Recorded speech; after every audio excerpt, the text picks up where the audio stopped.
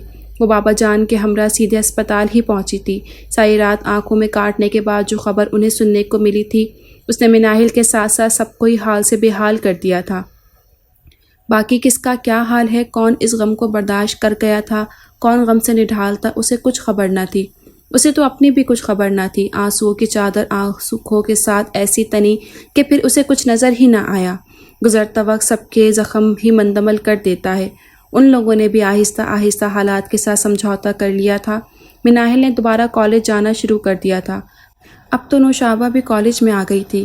Exams دے کر وہ گھر آ گئی تھی۔ ماما نے صاف منع کر دیا تھا، اگر اس نے آگے پڑھنا ہے تو پھر ہاسٹل میں نہیں رہنا۔ وہ ان دونوں کو آنکھوں کے سامنے دیکھنا چاہتی تھیں۔ زرتاج بیگم اکثر ان کے گھر کا چکر لگا لیا کرتی تھیں، کیونکہ واپسی حویلی جانے کے بجائے وہ ابھی تک داؤد پیلس میں ہی رہ رہی تھیں۔ پھر ان کی آمد و رفت بڑھنے لگی تھی۔ ناجیہ آپی کی وفات کو 5 ماہ ہو گئے تھے۔ زرتاج بیگم کے بار بار آنے کا عقدہ مناہل پر کافی دیر بعد کھلا تھا۔ جب ماما نے داؤد سلمان کے متعلق اس سے بات کی، اس نے لاکھ انکار کرنا چاہا۔ وہ بھلا نازیہ کی جگہ کیوں کر لے سکتی تھی؟ آپ میری شادی جہاں مرضی کر دیں، لیکن داؤد سلمان سے نہیں۔ میں اس نئے رشتے کو قبول نہیں کر سکتی، اس نے بہت لجاجت سے ماما سے کہا تھا۔ ہماری مرضی تو داؤد سلمان میں ہی ہے، وہ ایک اچھا انسان ہے۔ اس نے نازیہ کو کبھی شکایت کا موقع نہیں دیا، بس اللہ کی مرضی اسی میں تھی۔ وہ اتنی ہی عمر لکھوا کے آئی تھی۔ نازیہ کے ذکر پر ماما کی آنکھیں نمناک ہو گئی تھیں۔ یہ ثانیہ انہیں اپنی عمر سے 10 سال آگے لے گیا تھا۔ ریڈ کلر کے لہنگے میں وہ اس قدر حسین لگ رہی تھی کہ دائیں بائیں لڑکیوں کے ہمراہ اسے آتا دیکھ کر داؤد سلمان بے اختیار ہی اپنی جگہ سے کھڑا ہو گیا تھا۔ اسے ہرگز یقین نہیں آ رہا تھا کہ یہ وہی مناہل ہے جو ینگ سی کالج گرل ہے۔ ابھی وہ اسے ٹھیک سے دیکھ بھی نہ پایا تھا کہ اسے اس کے پہلو میں لا کر بٹھا دیا گیا تھا۔ یو آر ویری لکی داؤد سلمان، ان دونوں کی جوڑی دیکھتے ہوئے سمین نے کہا تھا۔ سمین بھی ان کے ساتھ بارات میں شامل ہوئی تھی۔ وہ چند دن پہلے ہی داؤد سلمان کے پاس گئی تھی اور اپنے گزشتہ رویے پہ معافی مانگی تھی، کیونکہ کل شام کی فلائٹ سے اسے اسٹیٹس جا رہی تھی جہاں وہ گزشتہ 1 سال سے مقیم تھی۔ داؤد سلمان نے اس کے دلی ارادے سے قطعی بے خبر اسے معاف کر دیا تھا۔ اسے ہرگز علم نہیں تھا یہ معافی اسے کس قدر مہنگی پڑے گی۔ اس نے جلدی کا شور مچا کے رخصتی کروا ڈالی تھی۔ سارا سفر بھی اس نے مناہل اور داؤد سلمان کے ہمراہ طے کیا تھا۔ سارا رستہ وہ خود بھی بولتی رہی اور داؤد سلمان کو بھی بولنے پر مجبور کرتی رہی تھی۔ مناہل کو بھی اس نے کئی بار مخاطب کیا تھا، لیکن مناہل نے مروتاً بھی جواب دینا گوارا نہیں کیا تھا۔ تم تھک گئی ہوگی مناہل، ایزی ہو کے بیٹھ جاؤ۔ چند رسموں کے بعد اسے داؤد سلمان کے کمرے میں پہنچایا گیا تھا۔ داؤد کے رشتہ دار اسے کمرے تک چھوڑنے آئی تھی۔ تھوڑی دیر اس کے پاس بیٹھنے کے بعد وہ چلی گئی تھی، جبکہ سمین ابھی تک اس کے پاس تھی۔ یہ موقع تو نہیں ہے تم سے ایسی باتیں کرنے کا، لیکن میری مجبوری یہ ہے کہ میرے پاس وقت نہیں ہے۔ میں کل کی فلائٹ سے اسٹیٹس جا رہی ہوں اور جانے سے پہلے چند ضروری باتیں تمہیں بتانا چاہتی ہوں، کیونکہ تمہاری زندگی کا معاملہ ہے۔ اس کے مبہم گفتگو پر مناہل پہلی بار چونکی تھی۔ جب داؤد سلمان کی پہلی شادی ہوئی تھی اس وقت میں یہاں نہیں تھی، اس لیے اس کی شادی میں شرکت نہ کر سکی، لیکن خیر اس نے کچھ دیر توقف کے بعد پھر گویا ہوئی۔ میں نے اور داؤد سلمان نے ماسٹرز اکٹھے کیا ہے۔ تعلیم کے دوران ہی ہماری دوستی کا آغاز ہوا اور یہ دوستی آہستہ آہستہ محبت میں تبدیل ہو گئی اور پھر یہ محبت شدت اختیار کر گئی۔ ایک دن داؤد سلمان نے مجھے پرپوز کر دیا۔ میری خوشی کی انتہا نہیں تھی اور ہونی بھی نہیں چاہیے تھی۔ آخر داؤد سلمان جیسے شخص نے مجھے پرپوز کیا تھا۔ خیر ہم دونوں نے اس بات پر اتفاق کر لیا کہ ماسٹر کے بعد فوراً شادی کر لیں گے۔ کچھ وقت آگے سرکا تو مجھے داؤد سلمان کے حرکات کے بارے میں سنگن ملنے لگی۔ بہت پہلے تو میں نے یقین نہیں کیا، لیکن پھر میں نے ان باتوں کی تصدیق کروانی چاہی تو میری حیرت کی انتہا اس وقت نہ رہی جب وہ باتیں 100% درست نکلیں۔ وہ ایک برے کردار کا شخص تھا، بلکہ ابھی بھی ہے۔ ڈرنک وہ ایسے کرتا ہے جیسے کوئی پانی استعمال کرتا ہے۔ عورت اس کے لیے سب سے بڑی کمزوری ہے۔ ممنوعہ جگہ جانا اس کی دل پسند ہابی ہے، اور پھر سونے پہ سہاگا کہ ایک تو وہ چودھری ٹائپ بندہ ہے، ہفتہ 10 دن بعد ایک چکر اپنی حویلی کا بھی لگا آتا ہے، وہاں بھی اس کی عیاشی کا ہر سامان مہیا ہے، اور پھر وہ تو اپنا گاؤں ہے، اپنی زمینیں ہیں، نئے سے نیا ماڈل دستیاب ہے۔ وہاں اس کی ماں بھابھی سے ہی شادی کروانا چاہتی تھی، لیکن وہ بیچاری بھولی سی عورت تھی، انہوں نے صاف انکار کر دیا۔ لیکن داؤد سلمان کے عزم سے واقف نہیں تھی، بلکہ اسے اس کی ہمدردی قرار دیا۔ اب بھی وہ حویلی والوں کو اپنے پاس رکھنے کو راضی نہیں، حالانکہ اس کا بھتیجا بھتیجی اتنا اصرار کرتے ہیں کہ وہ پڑھائی کی خاطر اسلام آباد آنا چاہتے ہیں، لیکن داؤد نہیں مانتا۔ آخر کو پول کھلنے کا خطرہ ہے۔ ناجیہ سے میں ملی تو نہیں، لیکن مجھے پتہ چلا ہے وہ بھی بہت معصوم تھی، شوہر کی رنگین مصروفیات کو بزنس کی مصروفیات سمجھتی رہی۔ خیر، جب ان باتوں کا مجھے علم ہوا تو میں نے اول تو اسے روکنے کی کوشش کی، اور جب اس نے میری نہیں مانی تو میں نے دوستی کا رشتہ بھی ختم کر لیا، کیونکہ داؤد سلمان کی نظر میرے ڈیڈی کی دولت پر تھی۔ بعد میں اس نے مجھے کافی فورس کیا، دھمکیاں بھی دیں، اور حیرت انگیز بات یہ ہے کہ شادی بھی نہیں کی۔ پھر میں تو 1 سال پہلے بیاہ کا اسٹیٹس چلی گئی، اور 1 ماہ بعد ہی داؤد نے بھی شادی کر لی۔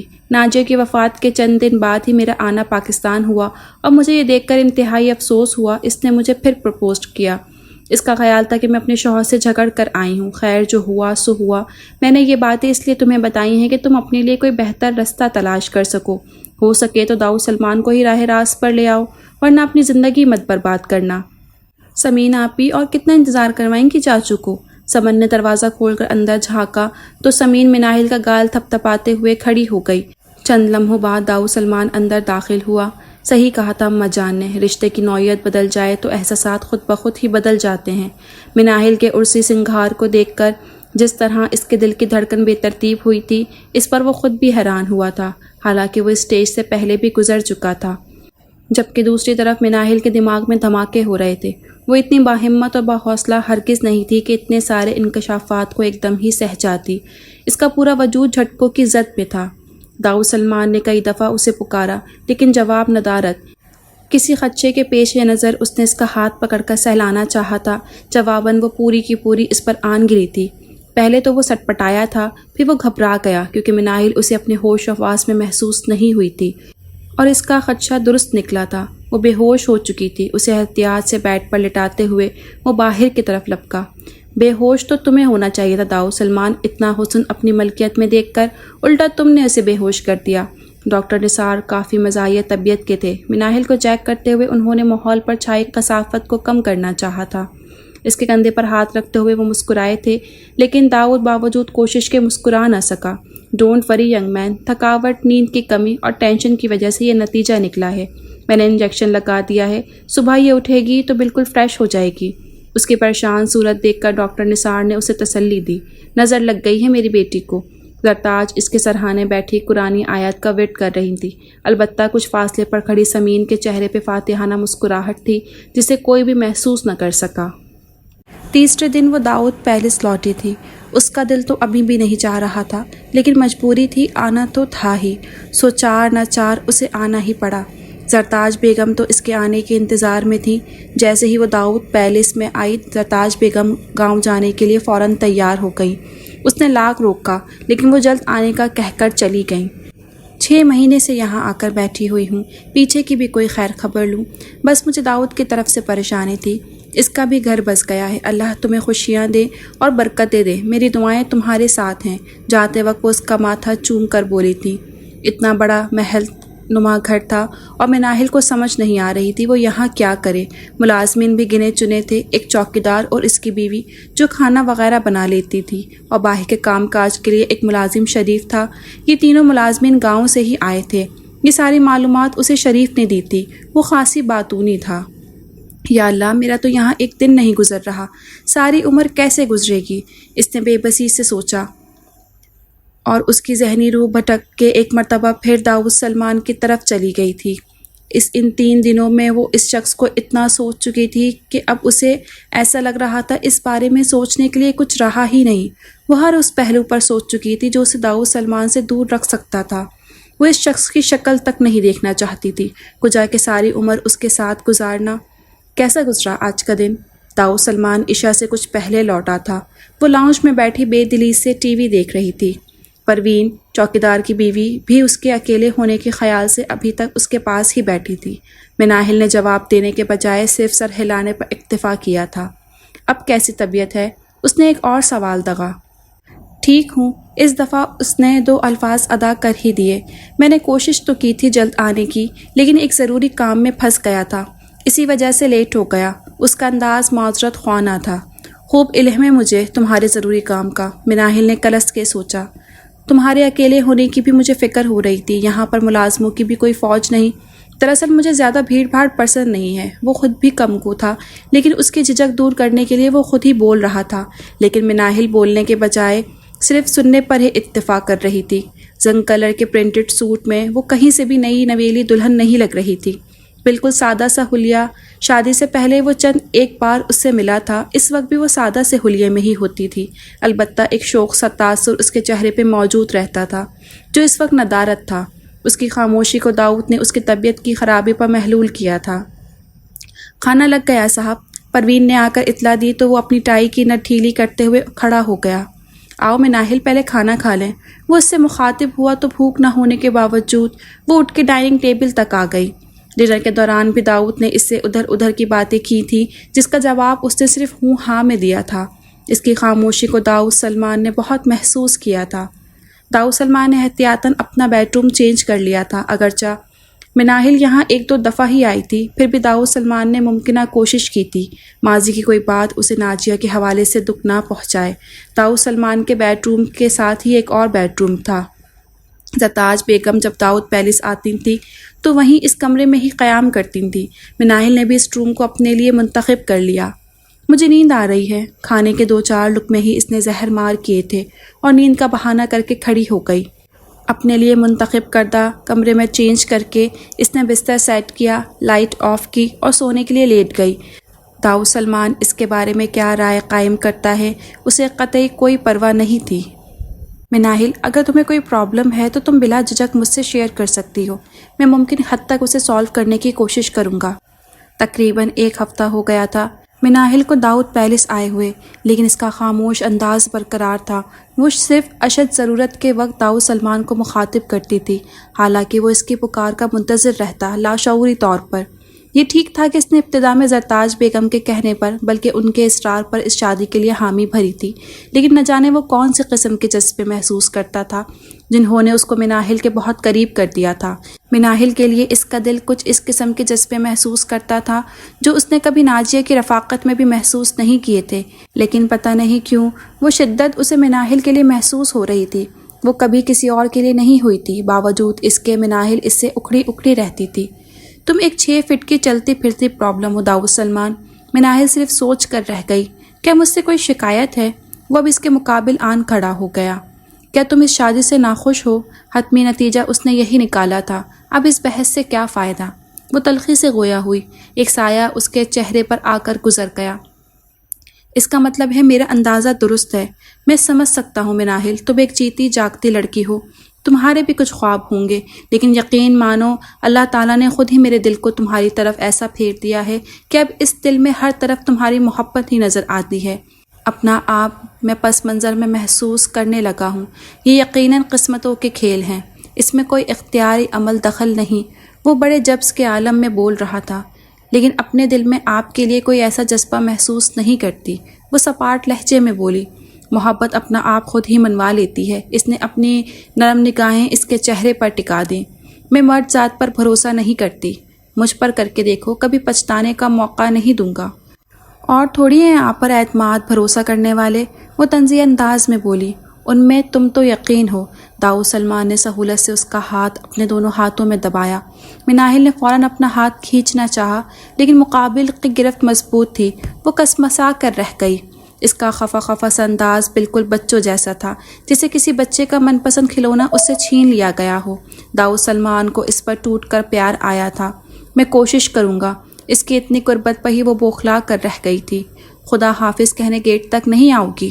اس کا گھبرایا انداز داؤد سلمان کو مزہ دے گیا تھا۔ مجھ سے یہ چونچلے نہیں ہوتے، وہ چڑھ کر بولی۔ اس کی گرفت ڈھیلی پڑتے ہی وہ ہاتھ چھڑا کے فوراً پیچھے ہٹی تھی۔ وہ اس وقت آفس جانے کے لیے تیار کھڑا تھا۔ شوہر ہونے کے ناطے اتنے رعایت تو ملنی چاہیے مناہل داؤد۔ اس نے جان بوجھ کر اس کے نام کے ساتھ اپنا نام لگایا تھا۔ آگے آپ کے ساتھ رعایت کرنے والی کیا کم ہے؟ یقین جانو تمہاری جیسی کوئی بھی نہیں، مجھ جیسی آپ کو ملے گی بھی نہیں۔ مجھے تم جیسی چاہیے بھی نہیں، مجھے تو تم ہی چاہیے، اور دیکھ لینا ایک نہ ایک دن میں تمہارے دل میں سب سے بلند مقام پالوں گا۔ باوسوق لہجے میں کہتے اس نے بریف کیس اٹھایا اور اسے خدا حافظ کہتے ہوئے باہر نکل گیا۔ غلط فہمی، میں نازیہ نہیں مناہل ہوں، وہ اپنے بالوں کو جھٹکتے ہوئے بڑبڑائی۔ آج وہ آفس سے جلد اٹھ آیا تھا۔ اس کی مناہل کی آج دعوت تھی۔ مناہل کی بیزاریت محسوس کرتے ہوئے داؤد سلمان نے خود دعوت وغیرہ کا سلسلہ نہیں چھیڑا تھا، اور خود اس کی مصروفیت بھی اجازت نہیں دیتی تھی، لہٰذا وہ ان چکروں میں پڑا ہی نہیں تھا۔ لیکن اس کے دوست فیاض نے اصرار ہی اتنا کیا تھا کہ اسے ہاں کرتے ہی بنی۔ مناہل کو وہ صبح تیار ہونے کی تاکید کر کے گیا تھا۔ اس کے باوجود وہ اس کے ارادوں سے بے خبر تھا کہ وہ اس کے ساتھ چلنے پر تیار ہوتی بھی ہے یا نہیں۔ پھر بھی اسے امید تھی کہ وہ اس کی بات مان لے گی۔ گاڑی پورچ میں کھڑی کر کے وہ سیدھا اندر کی طرف بڑھا تھا۔ پروین، آج تم جلدی چلے جانا، ہم ڈنر پر جا رہے ہیں۔ وہ سامنے سے ہی سیڑھیاں اترتے ہوئے دکھائی دی تو وہ پروین کو بہت مخاطب کرتے ہوئے بولا۔ باریک فاؤن کلر کا سوٹ جس پر محرون اسٹائلش سا کام بڑی رفاست سے کیا گیا تھا، زیب تن کی وہ بہت خوبصورت لگ رہی تھی۔ ہم رنگ میک اپ اور جویلری نے اس کے حسن کو مزید آشنا کر دیا تھا۔ داؤد سلمان کو دیکھ کر وہ بھی ٹھٹک کر سیڑھیوں پر ہی رک گئی۔ اچھا ہوا تم تیار ہو گئیں، بس 10 منٹ انتظار کرو، میں فریش ہو کر ابھی آیا۔ اس کا دل تو چاہ رہا تھا کوئی شوق جملہ اس پر اچھال دے، لیکن اس کے موڈ کے بگڑنے کے خیال سے وہ اپنی خواہش کو دبا گیا، اور اسی طرح اسے سارا رستہ خود پر صبر اور ضبط کرنا پڑا تھا۔ اتنا تحمل بھی اسے محبت نے ہی سکھایا تھا۔ بھابھی، آپ ہی اسے لگام ڈالیں، ہر وقت دماغ کھپانا اس نے اپنی ہابی بنا رکھا ہے۔ میری ماں نے تو اسے گھرداری سکھائیں۔ فیاض اور اس کی بیوی دونوں ہی ہنسمکھ طبیعت کے تھے۔ ان کی باتوں نے مناہل کو بھی مسکرانے پر مجبور کر دیا۔ لگتا ہے ثنا بھابھی نے آپ کو خوب گھرداری سکھائی ہے۔ وہ اتنے خلوص سے ان کے ساتھ باتیں کر رہے تھے، ازراہ مروت اسے بھی گفتگو میں حصہ لینا پڑا۔ بالکل، آج کے ڈنر کی سب ڈشز میں نے ہی بنائی ہیں، وہ شرمندہ ہوئے بغیر ڈٹائی سے بولا۔ ان کی باتوں پہ مت جانا مناہل، یہ شیخ چلی نسلی سے ہیں، شیخیاں بگاڑنے میں لاسانی۔ ثنا کی بات پر فیاض نے مصنوعی حیرت سے دیکھا۔ تم میری نسل کو کیسے جانتی ہو؟ آپ کو جان لینا ہی بڑی بات ہے۔ ثنا مسکراتے ہوئے ڈائننگ ٹیبل پر برتن سیٹ کرنے لگی۔ وہ سب بھی ڈائننگ روم میں پہنچ چکے تھے۔ اب ہمیں تو علم نہیں تھا کہ آپ کو کون کون سے ڈشز پسند ہیں، لہٰذا ہم نے اپنی ہی من پسند ڈشز بنوا لی ہیں۔ امید ہے آپ کو پسند آئیں گی، آپ کو نہ بھی آئیں تو کوئی بات نہیں، کیونکہ ہمیں تو وہ بہت پسند ہیں۔ فیاض کی زبان خاموش رہ جائے کہاں لکھا تھا۔ پھر تو تم نے اپنی دعوت کی، ہماری تو نہ کی۔ داؤد سلمان نے بھی گفتگو میں حصہ لیا۔ سمجھدار تو تم شروع سے ہو، بس ایک معاملے میں مات کھا گئے ہو، فیاض نے خاصے افسوس بھرے انداز میں کہا۔ وہ کون سا معاملہ ہے؟ ثنا بھی فیاض کے برابر والی کرسی پر بیٹھ چکی تھی، اس لیے گفتگو میں حصہ لیتے ہوئے دلچسپی سے پوچھا۔ تھی ایک حسینہ ماں جبینہ سمین، پر برا ہوا بیچاری کے ساتھ۔ فیاض نے آنکھوں میں شرارت بھر کے داؤد سلمان کی جانب دیکھا۔ سمین کے نام پر مناہل کے کان فوراً کھڑے ہوئے تھے۔ اس کا یہاں کیا ذکر؟ داؤد سلمان کے حلق میں کڑواہٹ گل گئی۔ ہاں، لڑکیوں کی حیثیت تو تمہارے نزدیک ٹیشو پیپر کی سی ہے، جب تک زیر استعمال ہے اہمیت کے قابل، ضرورت ختم تو اہمیت ختم، بات ختم۔ داؤد سلمان کے لہجے میں بیزاریت محسوس کر کے مناہل نے تعصیب سے سوچا۔ ایکسکیوز می، یہاں مبہم باتیں نہیں ہوں گی، جبکہ یہاں 2 عدد لیڈیز موجود ہیں۔ ثنا نے چمچ بجاتے ہوئے انہیں تنبیہ کی تھی۔ یار، یہ بیویوں میں جیلسی والی عادت بہت بری ہے۔ فیاض کا انداز سراسر چڑھانے والا تھا۔ بیویوں؟ ثنا نے آنکھیں نکالیں تو فیاض ہنسنے لگا۔ پورے ڈنر میں دونوں میاں بیوی ہی یوں ہی ایک دوسرے پر فقرے اچھال کے ماحول کو خوشگوار بناتے رہے تھے۔ شکر تھا کہ وہ دونوں خود ہی باتونی بہت تھے، اس لیے ان دونوں کی خاموشی انہیں زیادہ محسوس نہیں ہوئی۔ آپ ضرور آئیے گا ہماری طرف، اور آج کے ڈنر کے لیے بھی بہت بہت تھینکس، بہت انجوائے کیا ہے میں نے۔ واپسی پر الوداعی کلمات کہتے ہوئے مناہل پورے خلوص سے بولی۔ وہ واقعی ایک ہی طرح کے دن گزارتے ہوئے جمود کا شکار ہو گئی تھی۔ آج باہر نکلی تھی تو طبیعت بھی قدرے خوشگوار ہو گئی تھی۔ پھر فیاض اور ثنا کی ہنسمکھ اور بلا سخن عادت نے اس کی بیزاریت کو بھی خاصا کم کر دیا تھا۔ لگتا ہے مکھن آج کل سستا ہو گیا ہے۔ فیاض نے سر کھجاتے ہوئے مناہل کو دیکھا۔ اوہو، میں مکھن اور خلوص میں 100% امتیاز کر سکتی ہوں۔ مناہل کو گلے لگاتے ہوئے ثنا محبت سے بولی۔ ہم ضرور آئیں گے انشاءاللہ۔ جب تک وہ دونوں گاڑی میں نہ بیٹھ گئے فیاض اور ثنا وہیں کھڑے رہے۔ لگتا نہیں کہ آپ کے دوست ایسے بھی ہوں گے۔ وائٹ مرسڈیز تیز رفتاری سے سڑک پر دوڑ رہی تھی۔ مناہل کی بات پر داؤد سلمان نے خوشگوار حیرت انگیز نظروں سے اسے دیکھا۔ شاید یہ پہلی مرتبہ اس نے داؤد سلمان کو خود سے مخاطب کیا تھا۔ دوستوں کو چھوڑو، اگر تمہیں میری گزشتہ عادات کے متعلق پتہ چل جائے تو شاید تم یقین ہی نہ کرو۔ وہ بڑے خوشگوار لہجے میں بولا۔ اب تو ایسا نہیں لگتا۔ کندھے اچکاتے ہوئے اس نے رائے ظاہر کی اور یہ بات قطعی صحیح تھی۔ اس نے جب سے اسے دیکھا تھا یوں ہی سنجیدہ اور باروب سا دیکھا تھا، صرف ضرورت کے تحت مسکراتے ہوئے۔ بات تو صرف محسوس کرنے کی ہے مناہل، تم ایک دفعہ ایک احساس کو چھو کر تو دیکھو۔ محبت اور عزت کا ہر رنگ تمہیں یہاں ملے گا۔ داؤد سلمان تمہیں کبھی بھی مایوس نہیں ہونے دے گا، اسے نگاہوں میں سموتے ہوئے بڑے جب سے کہہ رہا تھا۔ اس کی گہری نظریں اور گہرے لہجے پر مناہل بری طرح سٹ پٹائی تھی۔ کوئی بھی جواب دینے کے بجائے وہ کھڑکی سے باہر دیکھنے لگی۔ کب تک نگاہیں چراؤ گی مناہل داؤد؟ ایک نہ ایک دن تمہیں میری محبت کے سامنے گھٹنے ٹیکنے پڑیں گے اور مجھے اس دن کا پوری شدت سے انتظار ہے۔ اسٹیئرنگ پر اپنے ہاتھ کی گرفت کو مضبوط کرتے ہوئے داؤد سلمان نے خود سے کہا تھا۔ نوشابہ کا فون آیا تھا۔ ماما کی طبیعت کافی خراب تھی۔ وہ اپنا سارا غصہ بھول بھال کر ان سے ملنے کے لیے بے چین ہو گئی۔ انہوں نے اگرچہ مناہل سے بات کر کے اسے کافی تسلی دی تھی کہ وہ اب بالکل ٹھیک ہیں، لیکن اس کے باوجود وہ مان کے نہیں دی۔ اب اس کا دل چاہ رہا تھا اڑ کر گھر پہنچ جائے۔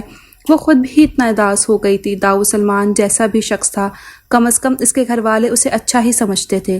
اس کی برائی کا پہلو ان کے سامنے نہیں آیا تھا، خود مناہل کے سامنے بھی نہیں آیا تھا۔ اگر سمین اسے آگاہ نہ کرتی تو اس سارے قصے میں اس کی ماما اور بابا جان کا کوئی قصور نہیں تھا۔ وہ داؤد سلمان کے آنے کی منتظر تھی تاکہ اس سے اجازت لے کر گھر جا سکے، جبکہ وہ ابھی تک نہیں آیا تھا۔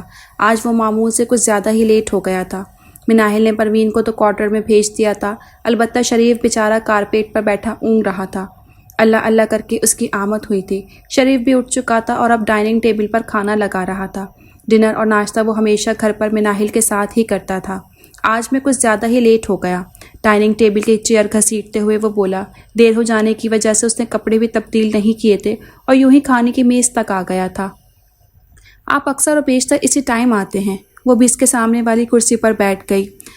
تم اگر میرے بغیر اداس ہو جاتی ہو تو میں جلد آ جایا کروں گا، بلکہ تم کہو تو میں سرے سے آفس ہی نہیں جاتا، وہ معنی خیز لہجے میں بولا۔ شریف تم چلے جاؤ، میں خود ہی برتن اٹھا لوں گی۔ اس کی بات سنی انسنی کرتے ہوئے وہ خواہ ہی شریف سے مخاطب ہوئی۔ داؤد سلمان اس کے انداز پر مسکراتے ہوئے پلیٹ پر چھپ گیا۔ وہ اگر مذاق میں بھی کوئی دو معنی بات کہہ دیتا تھا تو اس کا رد عمل ایسا ہی ہوتا تھا۔ کچھ کہنا ہے؟ وہ کافی دیر سے نوٹ کر رہا تھا۔ وہ کچھ کہنا چاہ رہی ہے۔ جی، وہ فقط اتنا ہی کہہ سکی۔ ایسا کرو، پہلے اسٹرانگ سی چائے پلواؤ، لاؤنج میں لے کر آنا، میں وہیں بیٹھا ہوں۔ وہ اٹھ کر نیپکن سے ہاتھ صاف کرتے ہوئے اسے ہدایت دے کر لاؤنج میں چلا گیا۔ اف، ایک تو پرسنالٹی ایسی ہے بندہ خواہ روپ میں آ جاتا ہے۔ اس کے جاتے ہی مناہل نے کلس کر سوچا۔ چائے لے کر وہ جب لاؤنج میں آئی تو وہ ٹی وی پر کوئی جیوگرافک پروگرام دیکھ رہا تھا۔ اسے دیکھتا اس نے ٹی وی کا والیوم خاصا کم کر دیا۔ مناہل نے چائے کا کپ اسے پکڑانے کے بجائے سامنے ٹیبل پر رکھ دیا۔ تم چائے نہیں پیو گی؟ ایک ہی کپ دیکھ کر داؤد سلمان نے استفسار کیا۔ نہیں، میں رات کو چائے نہیں پیتی، جواب دینے کے ساتھ ہی اس نے وجہ بھی بتا دی، مبادا وہ کیوں کا سوال نہ کرے۔ میں دراصل… بیٹھ جاؤ، بیٹھ کر بات کر لو، وہ اسے ٹوک کر بولا تو مناہل اس سے کچھ فاصلے پر رکھے ہوئے صوفے پر ٹک گئی۔ ایک تو اتنی رات، اوپر سے تنہائی میں مناہل اچھا خاصا گھبرا گئی تھی۔ جو چند ایک ملازم تھے وہ بھی اپنے اپنے کوارٹرز میں جا چکے تھے۔ داؤد سلمان نے اس کی حرکت بطور خاص نوٹ کی تھی۔ وہ آج نوشابہ کا فون آیا تھا، ماما کی طبیعت ٹھیک نہیں ہے تو وہ مجھے گھر جانا ہے صبح۔ انگلی مروڑتے ہوئے اس نے اپنا مدعا بیان کیا تھا۔ میری آج دوپہر میں ہی ان سے بات ہوئی ہے، بلکہ اکثر و بیشتر میری ان سے بات ہوتی رہتی ہے۔ وہ اس کی بے یقین آنکھوں میں جھانکتا ہوا بولا۔ لیکن مجھے جانا ہے، میں ان کے بغیر اداس ہو گئی ہوں۔ اور تمہارے بغیر داؤد سلمان اداس ہو جائے گا۔ وہ بھی اسے تنگ کرنے کے موڈ میں آ گیا۔ پہلے بھی تو میرے بغیر ہی رہتے تھے۔ حسب توقع وہ چڑھ گئی تھی۔ پہلے کی بات اور تھی، تو اب کون سا میں آپ کے ساتھ ساتھ رہتی ہوں؟ جھنجھلاہٹ میں اس کے منہ سے پھسل گیا۔ ساتھ ساتھ نہ صحیح رہتی تو کیا ہوا، آس پاس تو رہتی ہو نا۔ وہ بھی اپنے موقف پہ ڈٹا ہوا تھا۔ تو آپ مجھے نہیں جانے دیں گے؟ اس کی جھنجھلاہٹ اب غصے میں تبدیل ہونے لگی تھی۔ میں نے ایسا تو کچھ نہیں کہا۔ مزے سے چائے کے سپ لیتے ہوئے وہ دلچسپ نظروں سے اسے دیکھ رہا تھا۔ پھر میں چلی جاؤں صبح؟ چلی جانا، لیکن پہلے مجھے ایک بات کا جواب تو دو۔ وہ جو اس کا پہلا جملہ سن کے اٹھنے لگی تھی، اگلا جملہ سن کے دوبارہ وہیں بیٹھ گئی۔ تم مجھ سے اتنا بھاگتی کیوں ہو؟ اپنی گہری نگاہیں اس پر جما کے داؤد سلمان نے استفسار کیا تھا۔ مناہل اس غیر متوقع سوال پر بری طرح گڑبڑائی تھی۔ تمہیں اگر مجھ میں کوئی خامی یا کوئی ناگوار بات محسوس ہوتی ہے تو تم مجھے کہہ سکتی ہو، میں مائنڈ نہیں کروں گا، بلکہ اس کی اصلاح کی کوشش کروں گا۔ اسے یاد تھا ایک دفعہ ناجیہ نے اس سے ذکر کیا تھا کہ مناہل کو ذمہ دار اور وڈیرے ٹائپ لوگوں سے خاصی چڑ ہے، اس لیے وہ اس سے بھی کچھ کھچی کھچی سی رہتی تھی۔ اس وقت اس نے خاصی نوٹس نہیں لیا تھا کہ ملاقات ہی بہت کم ہوتی تھی، شاید اسی وجہ سے اسے نئے رشتے کو قبول کرنے میں زیادہ وقت نہیں لگا تھا۔ وہ جتنا اس کی طرف مائل ہوتا، مناہل اتنی ہی لاتعلق نظر آتی تھی۔ اپنی خامیوں سے سب سے زیادہ آگاہ انسان خود ہی ہوتا ہے۔ وہ اس کی دیدہ دلیری پر تڑپ اٹھی۔ ہر برا کام کرنے کے باوجود وہ کیسا معصوم بن کے اس سے پوچھ رہا تھا۔ وہ تو ٹھیک ہے، لیکن بعض اوقات انسان کو اپنی خامیاں بھی خوبیاں ہی محسوس ہوتی ہیں، جبکہ دوسرے شخص کے نزدیک وہ خامیاں ہی ہوتی ہیں۔ ہو سکتا ہے ایسا ہی معاملہ میرے ساتھ بھی ہو۔ میں ذہنی طور پر اپنے آپ کو ابھی تک اس رشتے کے لیے تیار نہیں کر سکی۔ میں نے ماما بابا کو ایسا کرنے سے روکا بھی تھا، لیکن انہوں نے میری ایک نہیں سنی، اور نتیجہ آپ کے سامنے ہے۔ وہ اس کے کرتوتوں سے تو اسے آگاہ نہ کر سکی، بلکہ بظاہر انجان بن کے وہ کسی موقع کی تلاش پہ تھی۔ داؤد سلمان اپنے کردار کو خود ہی واضح کرتے۔ داؤد سلمان کے چہرے پہ ایک سایہ سا آ کر گزر گیا۔ اسے اگرچہ اس بات کا اندازہ تھا، اس کے باوجود اس کے منہ سے نکلنے والے الفاظ نے اسے دکھ پہنچایا تھا۔ اس وقت تو میں بھی ذہنی طور پر تیار نہیں تھا، لیکن جب یہ نیا رشتہ ہمارے درمیان استوار ہوا تو یقین جانو اللہ تعالیٰ نے خود ہی میرے دل کو تمہاری طرف پھیر دیا۔ لیکن میرے ساتھ ایسا کوئی معاملہ رونما نہیں ہوا۔ وہ تلخی کی حد تک صاف گوئی سے بولی۔ ہو تو سکتا ہے نا؟ وہ متبسم سا ہوا۔ میں جاؤں اب؟ اس طویل ہوتی گفتگو کو ختم کرنے کا ایک طریقہ تھا کہ وہ یہاں سے اٹھ ہی جاتی۔ اگر میں کہوں نہیں تو تم رک جاؤ گی؟ اسے کھڑا ہوتے دیکھ کر داؤد سلمان نے چائے کا کپ میز پر رکھ دیا، جس میں سے وہ صرف چند گھونٹ ہی پی سکا تھا۔ نہیں۔ اس کے ترنت جواب پر داؤد سلمان کا بے ساختہ قہقہ آزاد ہوا تھا۔ لاؤنج کی خاموش فضا ابھی خاصی گونج اٹھی تھی۔ مناہل اندر ہی اندر خائف ہوتی ہوئے آگے کی طرف بڑھ گئی۔ سنو مناہل داؤد، دلوں کو پھیرنے والی اللہ رب العزت کی ذات ہے، اور میں اس دن کے لیے شدت سے دعا گو ہوں جس دن تمہارا دل میری طرف پھیر دیا جائے گا۔ وہ پیچھے سے چلایا تھا۔ مناہل کے قدم ایک لمحے کے لیے تھمے تھے، اور اگلے ہی لمحے وہ تیزی سے سیڑھیاں چڑھ گئی۔ کسی کے ضبط کو اتنا بھی نہیں آزماتے مناہل داؤد۔ وہ وہیں کھڑے اسے اوپر جاتا دیکھ رہا تھا۔ لینے آیا ہوں تمہیں، جلدی سے تیار ہو جاؤ۔ اس کا بدترین خدشہ درست ثابت ہوا تھا۔ وہ اسے ہی لینے آیا تھا۔ لیکن بیٹا، مناہل تو بتا رہی تھی تم شارجہ جا رہے ہو۔ میں نے تو کہا چلو اسی بہانے مناہل چند دن ہمارے پاس رہ لے گی۔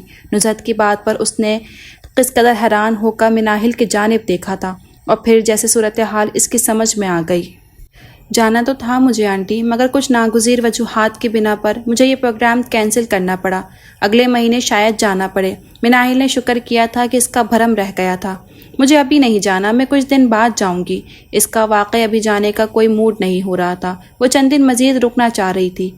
بری بات ہے مناہل، وہ اتنی دور سے تمہیں لینے آیا ہے۔ نزہت نے بظاہر تو بڑے پیار سے کہا تھا، لیکن ان کے لہجے میں جو تنبیہ چھپی تھی وہ مناہل سے ہرگز پوشیدہ نہیں تھی۔ تم اپنی تیاری وغیرہ کر لو، میں خود ہی کھانے کا بندوبست کر لیتی ہوں۔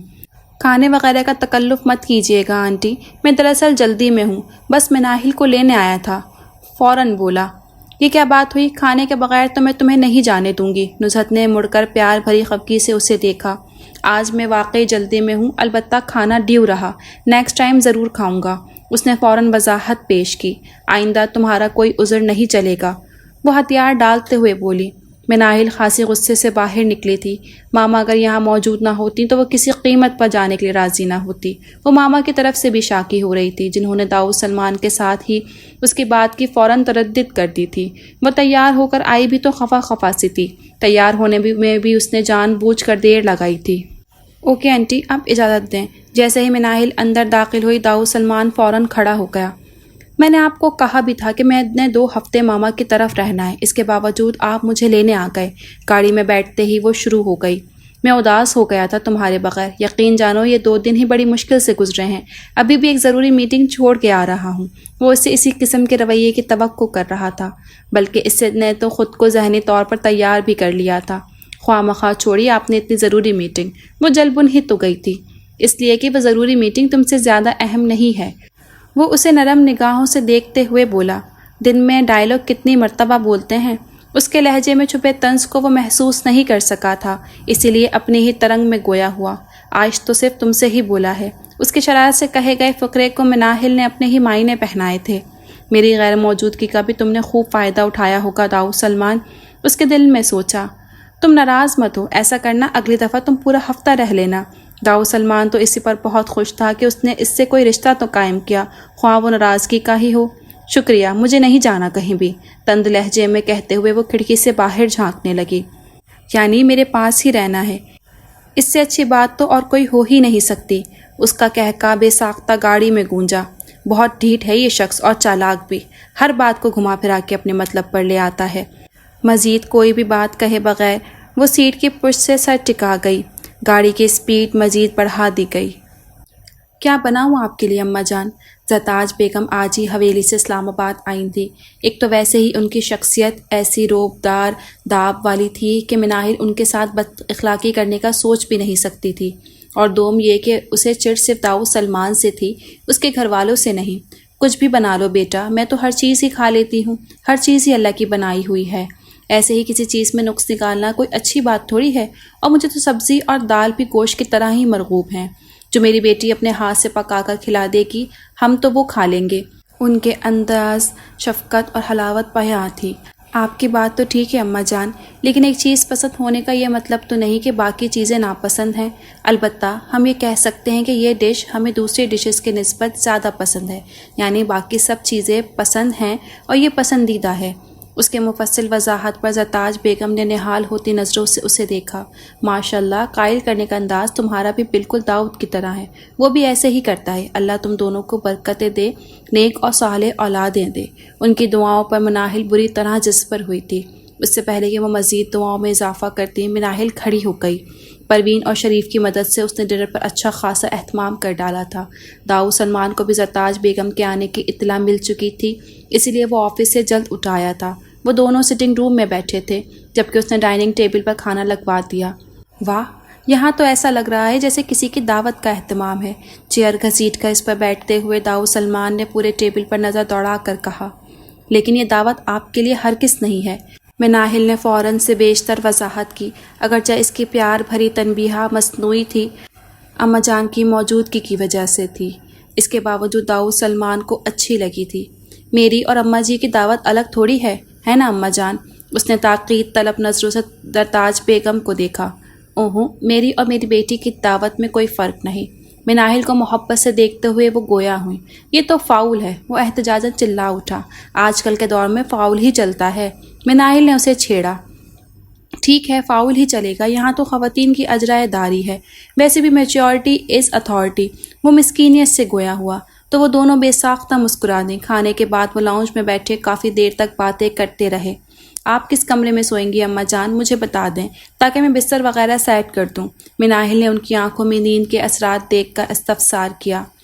میرا کمرہ تو مخصوص ہے بیٹا، میں جب بھی آتی ہوں اسی کمرے میں قیام کرتی ہوں. وہ جو تم لوگوں کے کمرے کے ساتھ والا کمرہ ہے، پہلے تو وہ سمجھ ہی نہ سکی کہ یہ تم لوگوں کے کمرے کے ساتھ والا سے کیا مراد ہے، اور جب سمجھ آئی تو اس کے ساتھ ہی اس کے چہرے کا رنگ ایک دم بدلا تھا. اس سے مراد وہ والا کمرہ تھا جہاں وہ شادی کے بعد سے مقیم تھی. اگر اماں جان وہاں آرام کرتی تو لا محالہ آج کی رات اسے تم لوگوں والے کمرے میں ہی گزارنی پڑتی. داؤ سلمان کو اس کے چہرے کی اڑی رنگت مزہ دے گئی تھی. وہ کس وجہ سے پریشان ہو رہی تھی وہ اس کے علاوہ داؤ سلمان ہی جانتا تھا. اوکے اماں جان، شب خیر، مجھے بھی نیند آ رہی ہے. تم اماں جان کا بستر وغیرہ درست کر کے آ جانا مناہل. وہ جان بوجھ کر جاتے ہوئے اسے مخاطب کر کے گیا. مناہل بری طرح سلگ کر رہ گئی. زرتاج بیگم کو اس کے کمرے میں چھوڑنے کے بعد وہ کتنی دیر تک داؤ سلمان کے روم کے باہر کھڑی رہی. کیا کر لیں گے، کھا تو نہیں جائیں گے نا مجھے؟ وہ خود کو حوصلہ دیتے ہوئے دروازے کا ہینڈل گھما کر اندر داخل ہوئی. داؤ سلمان بیڈ پر نیم دراز غالباً کوئی مووی دیکھ رہا تھا. مناہل کے اندر داخل ہوتے ہی اس نے بغور خاص نوٹس لیا تھا. بیٹھ جاؤ، اسے وہیں کھڑا دیکھ کر اس نے کہا۔ اس کی گھبرائی ہوئی حالت داؤد سلمان کو مزہ دے گئی۔ وہ آہستگی سے چلتی ہوئی صوفے پر بیٹھ گئی، انگلیاں مروڑتے ہوئے وہ نظریں جھکائے بیٹھی تھی۔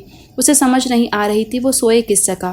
تمہیں جو بات پریشان کر رہی ہے میں اسے سمجھ سکتا ہوں، لیکن تم فکر مت کرو، مجھ پر اعتبار کر سکتی ہو۔ میں محبت میں زبردستی کا قائل نہیں، لیکن اس دن کا منتظر ضرور ہوں جب تمہارے دل پر جمی گرد صاف ہو جائے گی۔ اس کی طرف دیکھے بغیر وہ بہت آہستگی سے کہہ رہا تھا۔ مناہل بستور اسی حالت میں بیٹھی رہی۔ سو جاؤ، اب رات بہت بیت چکی ہے، وہ کہتا ہوا خود بھی لائٹ آف کر کے لیٹ گیا۔ مناہل نے الماری سے کمبل نکالا اور صوفے پر لیٹ کر اچھی طرح خود پر کمبل تان لیا۔ صبح اس کی آنکھ کھلی تو کوئی اس کا کندھا ہلا رہا تھا۔ چہرے سے کمبل ہٹا کر اس نے بمشکل آنکھیں کھولیں۔ 7 بج چکے ہیں مناہل، اٹھنا نہیں ہے کیا؟ اگر زیادہ نیند آ رہی ہے تو بیڈ پر چلی جاؤ، یہ نہ ہو تمہیں دیکھنے کے لیے اماں جان خود ہی اندر آ جائیں۔ داؤد اس پر جھکا کہہ رہا تھا۔ مناہل کی نیند فوراً اڑن چھو ہوئی تھی۔ اسے یاد آ گیا تھا وہ رات کو کہاں سوئی تھی۔ میں آ رہی ہوں، اس نے تھوڑا سا کمبل مزید کھسکا دیا۔ داؤد سلمان اس پر نظر ڈال کر باہر نکل گیا۔ او شٹ، میں اتنی دیر تک سوتی رہی، اوپر سے نماز بھی قضا ہو گئی۔ اس نے کمبل اتار کے ایک سائڈ پر پھینکا اور گھڑی کی طرف دیکھتے ہوئے خود پر افسوس کیا۔ یہ یقیناً اس کمرے کی نحوست ہے، ورنہ میری نماز کبھی قضا نہیں ہوئی، چاہے جتنی بھی دیر سے سوؤں۔ یہ بات کہتے ہوئے وہ اس بات سے قطعی بے خبر تھی کہ اس کمرے کا مالک تو وقت پر ہی فجر کی نماز پڑھ آیا تھا۔ البتہ وہ سر سے پاؤں تک ایسے کمبل لپیٹ کے سوئی ہوئی تھی کہ باوجود چاہنے کے وہ اسے اٹھا نہ سکا۔ منہ پر پانی کے چھینٹے مارتے ہوئے وہ باہر کی طرف بڑھ گئی، جہاں اسے اماں جان کے سامنے ہم بہت خوش ہیں کا عملی نمونہ پیش کرنا تھا۔ انک بلو اور آف وائٹ کلر کے اسٹائلش سے سوٹ میں بہت لائٹ میک اپ کے باوجود نظر لگ جانے کی حد تک خوبصورت دکھائی دے رہی تھی۔ آج فاروق یوسفی کے گھر گیٹ ٹوگیدر تھی۔ وہ خود بھی اس قسم کے فنکشنز میں کم ہی شرکت کرتا تھا، لیکن یہ پارٹیز بھی بزنس کا ایک حصہ تھیں، سو اکثر و بیشتر نہ چاہتے ہوئے اسے شریک ہونا ہی پڑتا تھا، کیونکہ ایسا ماحول اسے بالکل بھی سوٹ نہیں کرتا تھا۔ حیرت کی بات تو یہ تھی اتنے سالوں میں بھی وہ اس ماحول کا عادی نہیں بن سکا تھا، شاید وہ بننا ہی نہیں چاہتا تھا۔ جب وہ خود ایسے ماحول کو پسند نہیں کرتا تھا تو پھر دوسروں کے لیے کیسے پسند کر سکتا تھا؟ نازیہ کو بھی کبھی وہ ایسی پارٹیز میں نہیں لے کر گیا تھا، لیکن مناہل نے خود آج جانے کی فرمائش کی تھی۔ وہ اسے ٹوکتے ٹوکتے رہ گیا، پھر کچھ سوچ کر اس نے اجازت دے دی تھی۔ نازیہ آپی نے ایک دفعہ اسے بتایا تھا کہ داؤد سلمان اسے بزنس پارٹیز وغیرہ میں لے کر نہیں جاتے۔ اس وقت تو وہ داؤد سلمان کو حق بجانب ہی سمجھتی تھی، بزنس پارٹیز میں بھلا ہاؤس وائف کا کیا کام؟ لیکن اب اسے سمجھ آئی تھی کہ داؤد سلمان اپنا پول کھل جانے کے ڈر سے پہلے نازیہ آپی کو اور اب اسے ایسی پارٹیز میں نہیں لے کر جاتا تھا۔ داؤد سلمان نے یوں ہی سرسری سا تذکرہ کیا تھا کہ کرنل فاروق یوسفی کے گھر پارٹی ہے جس میں شہر کے معروف business man with family invited ہیں۔ اچانک کسی خیال کے تحت مناہل نے اپنے جانے کا ارادہ ظاہر کیا تھا، جس پر پہلے تو وہ کھٹکا، پھر مان ہی گیا۔ جو یہاں آنے کا خود کو خاصا اطمینان خیال کرا رہی تھی، اب اندر داخل ہوتے ہی بری طرح گھبرائی۔ پورے لان کو برقی کمکموں سے سجایا گیا تھا اور رنگ و بو کا ایک سیلاب تھا جو امٹ پڑا تھا۔ بے تحاشا ماڈرن لڑکے لڑکیاں، مرد عورتیں خوش گپیوں میں مصروف تھے۔ مرد اور زن کا امتیاز کرنا مشکل ہو رہا تھا۔ وقفے سے ابھرتے نسوانی کہکے ماحول کو مزید رنگین بنا رہے تھے۔ یہ نہیں تھا کہ وہ کوئی دبو قسم کی لڑکی تھی یا اس نے کبھی یہ پارٹیز یا فنکشنز اٹینڈ نہیں کیا تھا، نہ ہی وہ اعتماد سے عادی لڑکی تھی، لیکن ایسا لائیو پروگرام اس نے پہلی مرتبہ دیکھا تھا۔ اب وہ اس وقت کو کوسٹ رہی تھی جب اس نے اس فنکشن میں شرکت کرنے کا سوچا تھا۔ یہ میری مسز ہیں مناہل داؤد، وہ سامنے سے آتے کسی کپل سے اس کا تعارف کروا رہا تھا۔ ارے واہ، آج تو کرشمہ ہی ہو گیا۔ مسز داؤد سلمان نے ہمارے گھر کو، ہماری پارٹی کو رونق بخشی۔ Very nice to meet you, وہ اسے خود سے لگاتے ہوئے نہایت خوشگوار لہجے میں بولی۔ می ٹو، اب آ گئی تھی تو اخلاق بھی نبھانا تھا۔ یہ شاید کرنل فاروق یوسفی اور ان کی مسز تھیں۔ ہم نے تو پہلے ہی کہا تھا مسز، ہماری پارٹی سب سے ڈفرینٹ اور یونیک ہوگی۔ کرنل کہکا لگا کر بولے۔ مان گئے آپ کو کرنل صاحب؟ وہ بھی ان کے کہکے میں شریک ہوئیں اور پھر جس کسی نے بھی اسے دیکھا تھا تعجب انگیز خوشی کا اظہار کیا تھا۔ بیوٹیفل بھائی، یہ گوہر کیوں چھپا کے رکھا ہوا تھا؟ داؤد سلمان ٹائٹ جینز پر شارٹ سلپ لیس شرٹ پہنے وہ کوئی بھی تھی، بڑے بے تکلف انداز میں وہ داؤد سلمان کے کندھے پر ہاتھ رکھ کے مخاطب ہوئی تھی۔ ایسی چیزوں کو چھپا کے ہی رکھنا چاہیے تاکہ نظر نہ لگ جائے۔ اس لڑکی کے عقب سے ہی کوئی مرد نکل کے آیا تھا اور اپنی پرشوق نگاہ اس پر جماتے ہوئے کہا، ایسی کوئی بات نہیں ہے، میں خود ہی ذرا شور ہنگامے سے گھبراتی ہوں۔ ناگواری کی ایک شدید لہر نے اس کے وجود کا احاطہ کیا تھا، جسے بڑی مشکل سے دباتے ہوئے وہ نارمل لہجے میں بولی۔ اس سے پہلے کہ وہ مزید کچھ کہتا، داؤد سلمان اسے لے کر آگے ایک ٹیبل کی طرف بڑھ گیا جہاں فیاض اور ثنا برجمان تھے۔ شکر ہے کوئی تو اپنا نظر آیا، مناہل نے بے ساختہ تشکر بھری سانس خارج کی۔ وہ دونوں بھی نہایت گرم جوشی سے ان سے ملے تھے۔ بعد میں فیاض اور داؤد سلمان تو اٹھ کر چلے گئے، جبکہ وہ دونوں وہاں بیٹھی رہیں۔ ثنا نے ہی باقیوں سے اس کا تعارف کروایا تھا۔ داؤد سلمان خوش قسمت ہے بھائی، ایک سے بڑھ کر ایک لڑکی اس کی قسمت میں آئی ہے، پہلے نازیہ اور اب مناہل۔ اس پہ تو لگتا ہے خوبصورتی ختم ہے۔ اس کے بیک سائڈ والی ٹیبل سے یہ آواز ابھری تھی۔ ثنا نے تو شاید نہیں سنا تھا کیونکہ وہ اپنے پاس بیٹھی خاتون سے کوئی بحث کر رہی تھی، جبکہ اس کے کانوں تک یہ آواز بخوبی پہنچی تھی۔ یہ کوئی اتنے تعجب والی بات نہیں، داؤد سلمان تو مناہل سے بھی خوبصورت لڑکی ڈیزرو کرتا ہے۔ خوش قسمت داؤد سلمان نہیں کہ اسے مناہل ملی ہے، بلکہ خوش قسمت مناہل ہے کہ اسے داؤد سلمان جیسا شاندار شخص ملا۔ اب کی دفعہ کسی دوسری نے اظہار خیال کیا تھا۔ یہ اندازہ لگانا تو واقعی مشکل ہے کہ ان دونوں میں سے کون زیادہ خوش قسمت ہے۔ پہلی والی پھر بولی، تمہارا کیا خیال ہے مناہل؟ ثنا نے اسے اچانک مخاطب کیا تو اس کا دھیان پیچھے سے ہٹ گیا۔ کس بارے میں؟ اس کا دھیان اس طرف ہوتا تو وہ ان کی بات سن پاتی۔ یہی کہ آرٹیفیشل جیولری زیادہ سوٹیبل لگتی ہے یا گولڈ کی جیولری؟ ثنا کے برابر بیٹھی نفیسہ نے کہا، یہ تو اپنے اپنے ذوق پر ڈیپینڈ کرتا ہے۔ وہ چونکہ دونوں کے دلائل سن نہیں پائی تھی، اس لیے گول مول سا جواب دیا۔ یہ ہوئی نا بات، تم نے تو جھگڑا ہی ختم کر دیا۔ ثنا نے مسکرا کر کہا تو نفیسہ بھی مسکرا دی۔ نفیسہ ابھی کسی ضروری کام سے اٹھ کے چلی گئی۔ مناہل نے متلاشی نظروں سے ادھر ادھر دیکھا تھا، لیکن داؤد سلمان اسے کہیں بھی نظر نہیں آیا تھا۔ سنا ہے اس کے بدن کے تراش ایسے ہیں کہ پھول اپنی بقائے کترتے دیکھتے ہیں۔ سنا ہے اس کی سیاہ چشمگی قیامت ہے، سو سورما فروش اس کو آہ بھر کے دیکھتے ہیں۔ اس نے ایک دم ٹھٹک کے سامنے دیکھا۔ بلیک ٹو پیس میں ملبوس وہ شخص عین اس کے سامنے والی چیئر پر بیٹھ چکا تھا، آنکھوں میں حریص اور ہوس کا جہاں آباد کیے۔ وہ خبیث اسے ہی گھور رہا تھا۔ اس کی حرکت پر مناہل نے سخت نظروں سے آئی برو اٹھا کر اسے دیکھا۔ یوں نہ مجھ کو نگاہوں کے ترازو میں تولو، ہے شوق تو بے ساختہ آنکھوں میں سمولو۔ اب کے دل کو لایا ہوں ہتھیلی پر سجا کے، اس حسن کے بازار میں کیا دام ہے بولو۔ آپ کی تعریف، اس کے دوبارہ شعر پڑھنے پر مناہل تیکھے چتون سے اسے گھورا۔ اس نے مروتاً بے اخلاق دکھانے کی کوشش نہیں کی تھی۔ تعریف تو اس خدا کی جس نے ایسا زبردست شاہکار تخلیق کیا، مجھ ناچیز کی یہاں کیا تعریف۔ ہاتھ میں پکڑا سیاہ مشروب کا گلاس اس نے ٹیبل پر رکھتے ہوئے کہا۔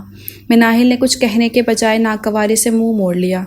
حسن کی یہ ادا بھی بہت بھاری ہے مس، وہ کہکا لگا کے بولا۔ میں مس نہیں، مسز داؤد سلمان ہوں، اس نے ایک ایک لفظ کو چبا کر کہا۔ او تو یہ حسن کی دیوی مسٹر داؤد سلمان لے اڑا۔ خیر کوئی بات نہیں، سب چلتا ہے۔ اس کی بات کی مناہل کو قطعی سمجھ نہیں آئی تھی۔ اینی وے، میں خلدون یوسفی ہوں، ایک کامیاب ترین بزنس مین اور کرنل فاروق یوسفی کا بیٹا۔ میری ماما ویمن ایسوی ایشین کی سربراہ ہیں، تم نے نام بھی سنا ہوگا، مسز نوشین یوسفی۔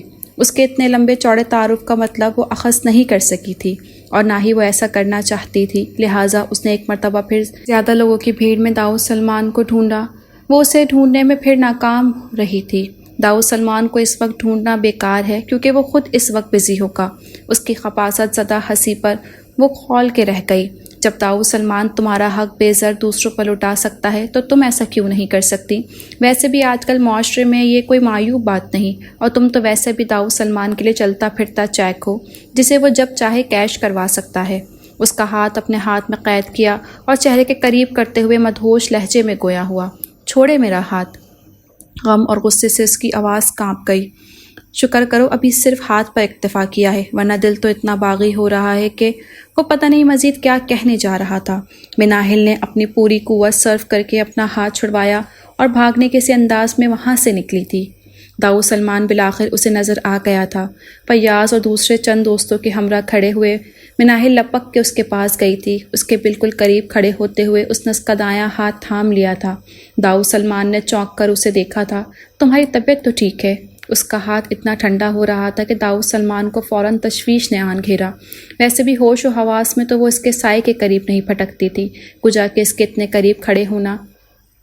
گھر چلیں، وہ اتنی گھبرائی ہوئی تھی کہ حد نہیں۔ یہاں کا تو ماحول ہی ایسا تھا کہ مرد اور زن کی تمیز کرنا مشکل ہو رہی تھی، لیکن ایسا ایڈوانس ماحول اس کی پسند ہرگز نہیں ہو سکتا تھا۔ 10 منٹ ٹھہر جاؤ، مجھے ابھی ایک ضروری… نہیں، میرا دل گھبرا رہا ہے، ابھی چلیں۔ وہ اس کی بات کاٹ کے ضدی لہجے میں بولی۔ کیسے مزاج مسٹر داؤد سلمان؟ خلدون یوسفی ان کے پاس آتا بولا، مگر نگاہیں مناہل پر ٹھہری ہوئی تھیں۔ فائن، داؤد سلمان نے اسے مصافحہ کیا تھا۔ اوکے، مجھے ذرا جلدی ہے۔ مناہل کی ضد کے پیش نظر وہ سب سے معذرت کرتے اس کا ہاتھ تھام کے باہر کی طرف بڑھ گیا۔ You are my dream pretty, اور اس خواب کو میں بہت جلد پورا کرنے والا ہوں۔ ان دونوں کو جاتا دیکھ کر خلدون یوسفی نے اپنی پرسوچ نگاہیں اس پر جماتے ہوئے دل میں پختہ ارادہ کیا۔ موسم تبدیل ہو رہا تھا اور موسم کی مناسبت سے اس نے کچھ شاپنگ بھی کرنی تھی۔ داؤد سلمان اسے کافی مرتبہ کہہ چکا تھا کہ شاپنگ وغیرہ کر لے، لیکن وہ خود ہی سست سی ہو رہی تھی۔ آج خود ہی داؤد سلمان نے ڈرائیور کو گاڑی دے کر بھیج دیا تھا اور فون کر کے اسے تاکید بھی کی تھی۔ وہ اس کی لاپرواہ طبیعت کو جانتا تھا، اس لیے خصوصی ہدایت کی تھی۔ ونڈو شاپنگ کا ارادہ ترک کر کے وہ بالآخر ایک بوتیک میں داخل ہو ہی گئی۔ کچھ خریدنے کا اس کا کوئی ایسا خاص ارادہ تو نہیں تھا، لیکن کیمل کلر کا سوٹ جس پر بلیک ایمبرائڈری کے ساتھ یونیک سا ڈیزائن بنایا گیا تھا اتنا پسند آیا کہ بے ساختہ اس نے وہ سوٹ خرید لیا۔ اسی شاپ سے اس نے اپنے لیے کارڈیگن اور شال خریدی تھی۔ ہیلو پریٹی، وہ کاؤنٹر پر پے کر رہی تھی جب اس کے برابر کھڑے شخص نے بے تکلفی سے اس کا گال تھپ تھپاتے ہوئے کہا۔ اس نے فوراً گردن گھمائی اور خلدون یوسفی کو دیکھ کر غصے کی ایک شدید لہر نے اس کے وجود کا احاطہ کیا تھا۔ سوری، وہ یہاں کھڑی ہو کے کوئی تماشا نہیں لگانا چاہتی تھی، اس لیے اپنے غصے کو بمشکل ضبط کرتے ہوئے ناگواری سے کہہ کر قدم بڑھا دیے۔ ارے اس نازک وجود پر اتنا بوجھ کیوں؟ یہ دیوانہ کس لیے ہے؟ وہ بھی فوراً اس کے پیچھے ہی لپکا۔ مناہل اس کی بات پر کان دھرے بغیر اپنی گاڑی کی طرف بڑھ گئی۔ اتنا غصہ کیوں دکھا رہی ہو پریٹی؟ ناچیز سے کیا خطا سرز ہو گئی؟ وہ بھی ایک نمبر کا ڈھیٹ تھا، اتنی جلدی پیچھا کیسے چھوڑ سکتا تھا؟ دیکھیں، میں اس قسم کی اونچی حرکتوں کو پسند نہیں کرتی۔ وہ ایک دم رکی اور سخت لہجے میں بولی۔ اور اس دل کا کیا کروں جو تمہیں پسند کر بیٹھا ہے؟ اس کے سخت لہجے کی پرواہ کیے بغیر وہ والہانہ نظروں سے اسے دیکھتے ہوئے بولا۔ آپ کو پتہ ہونا چاہیے کہ میں شادی شدہ ہوں۔ وہ اپنے الفاظ پر زور دے کر گویا ہوئی۔ میں نے سمجھایا تھا دل کو، لیکن وہ نہیں سمجھا۔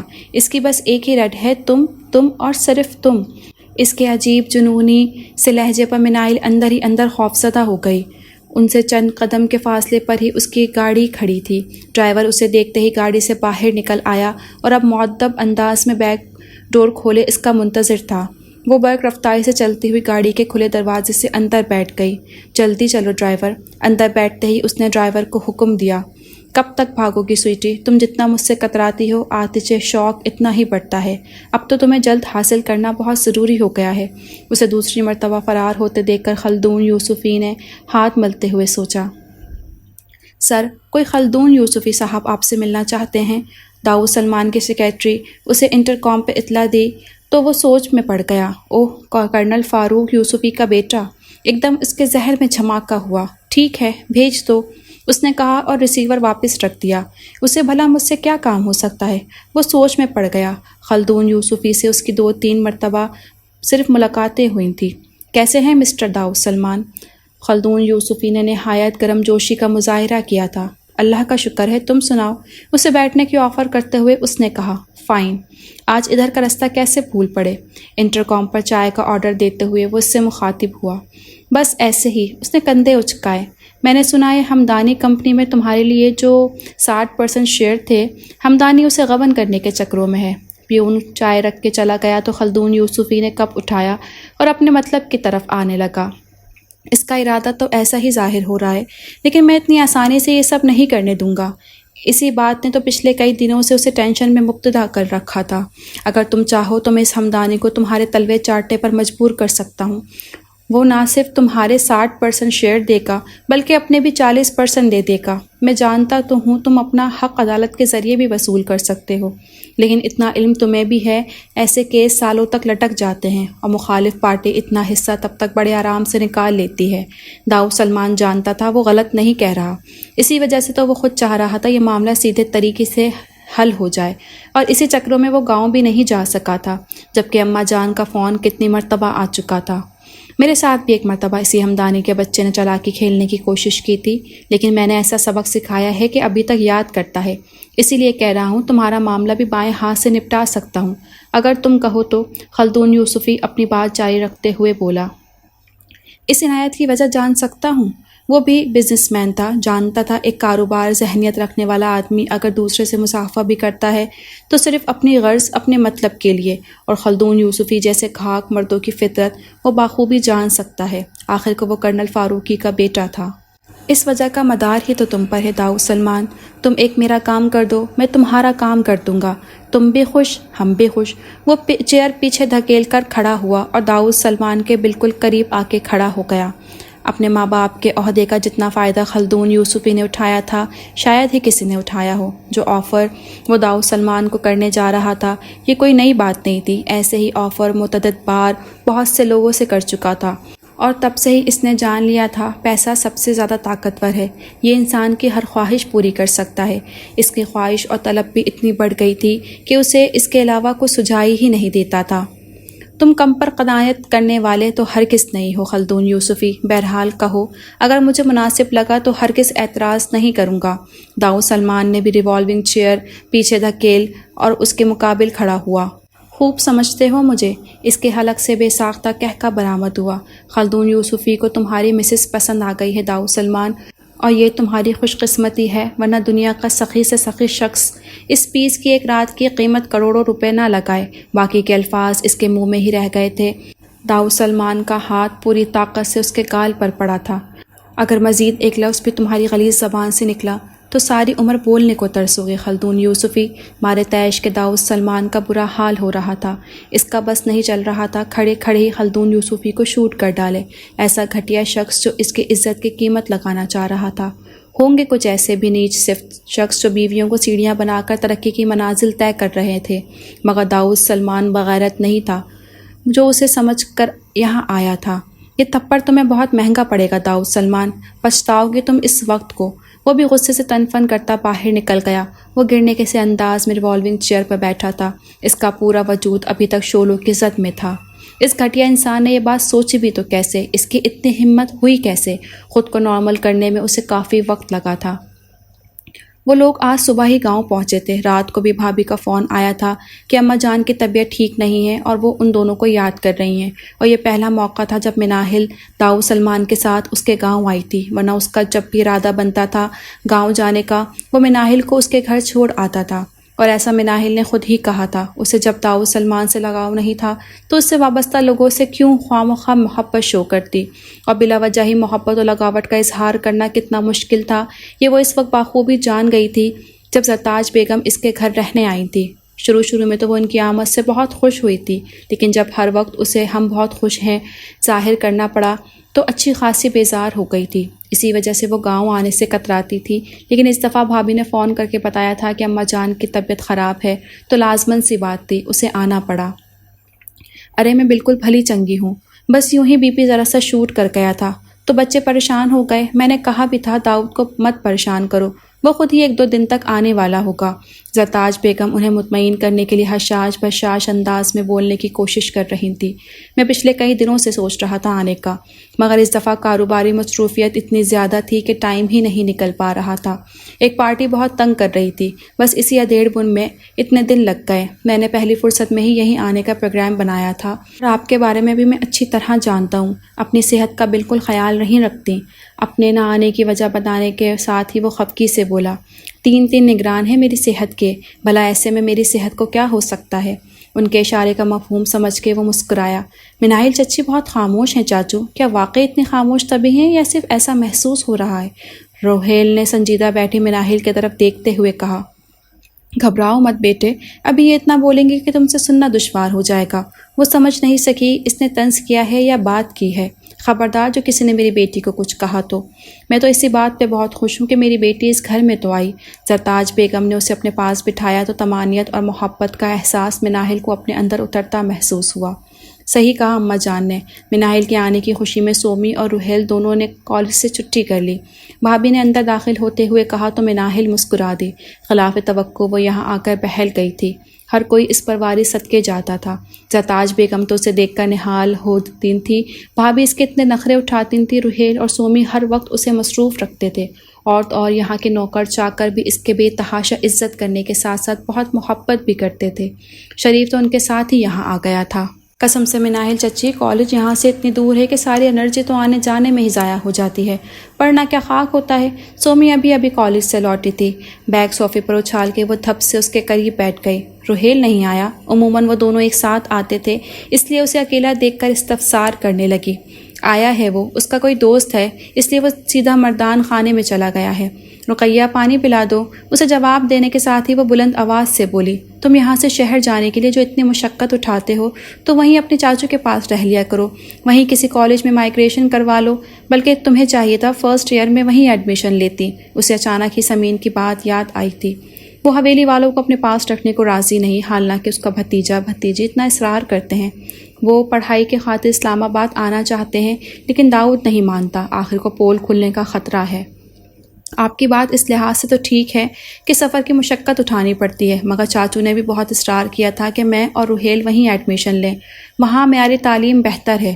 بلکہ وہ تو وقتاً فوقتاً سب کو ہی کہتے ہیں کہ اسلام آباد ہی آ جاؤ، لیکن ہماری مجبوری یہ ہے کہ ہم یہ زمین نہیں چھوڑ سکتے، اس لیے کہ ہم کو اس زمین سے بہت پیار ہے، ہم چاہیں بھی تو اسے نہیں چھوڑ سکتے۔